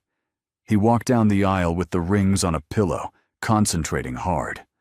When the officiant asked if anyone objected, Luwazi said loudly, "I think it's great!" Everyone laughed. Siwoo and Naledi exchanged vows they wrote themselves. "I promise to love you in the simple ways," Siwoo said. "Showing up, listening, being present, making you laugh, supporting your dreams, being the man you and Luwazi deserve." Naledi's vows were just as simple. "I promise to be your partner in everything. To call you out when you're wrong and celebrate when you're right. To build a life with you that's honest and good and full of love." They kissed as husband and wife, and the small crowd cheered. At the reception, Luwazi gave a speech. He'd insisted on it. "My first dad died when I was little," he said into the microphone. "Someone had to lift him up to reach it. I don't remember him, but Mama says he was good. Now I have a second dad who's also good. Some kids have one dad. I have two. One in my heart and one here with me. I'm very lucky." There wasn't a dry eye in the room. Life after the wedding was beautifully normal. They moved into Siwoo's house together. Luwazi got his own room and decorated it with books and puzzles. Naledi set up a home office where she could work. Siwoo cut back his hours at the company, promoted people he trusted to leadership positions, made space in his life for what mattered. Breakfast together every morning. Dinner as a family every night. Weekends exploring Seoul or just staying home. Simple routines that meant everything. One evening, about 6 months after the wedding, they were all in the living room, Luwazi doing homework, Siwoo reading reports, Naledi working on a consulting project. Luwazi looked up suddenly. "We're happy, aren't we?" Naledi smiled. "Yes, baby. We're very happy." "Good. I just wanted to make sure everyone knew." Siwoo set down his papers and went to sit by Luwazi. "You know what? We should celebrate being happy." "How?" "Ice cream run. Right now. All of us." "It's 8 o'clock on a Tuesday," Naledi pointed out. "Exactly. Breaking the rules for ice cream. Come on." They piled into the car and drove to Luwazi's favorite ice cream place, got cones, and walked around the neighborhood, laughing about nothing important. This was it, Naledi thought. This was the life she'd dreamed of when she was running, scared with a small child. Safety, love, family, joy. They'd fought hard to get here, through danger and fear and uncertainty, but they'd made it. That night, after Luwazi was asleep, Naledi and Siwoo sat in their room talking. "Do you ever think about having more kids?" Siwoo asked. "Sometimes. Do you want more?" "I think I'd like Luwazi to have a sibling, but only if you want that too." Naledi considered it. "Let's see what happens. No pressure, no plans. Just be open to it." "I like that approach." She curled against him. "We're really doing this, aren't we? The whole life together thing. We really are. Having second thoughts?" "Not even a little bit." He kissed her head. "Good, because you're stuck with me now." Best decision I ever made. They fell asleep wrapped around each other, safe and loved. The story could end here, with everyone happy and settled. But life keeps going, doesn't it? There's always more.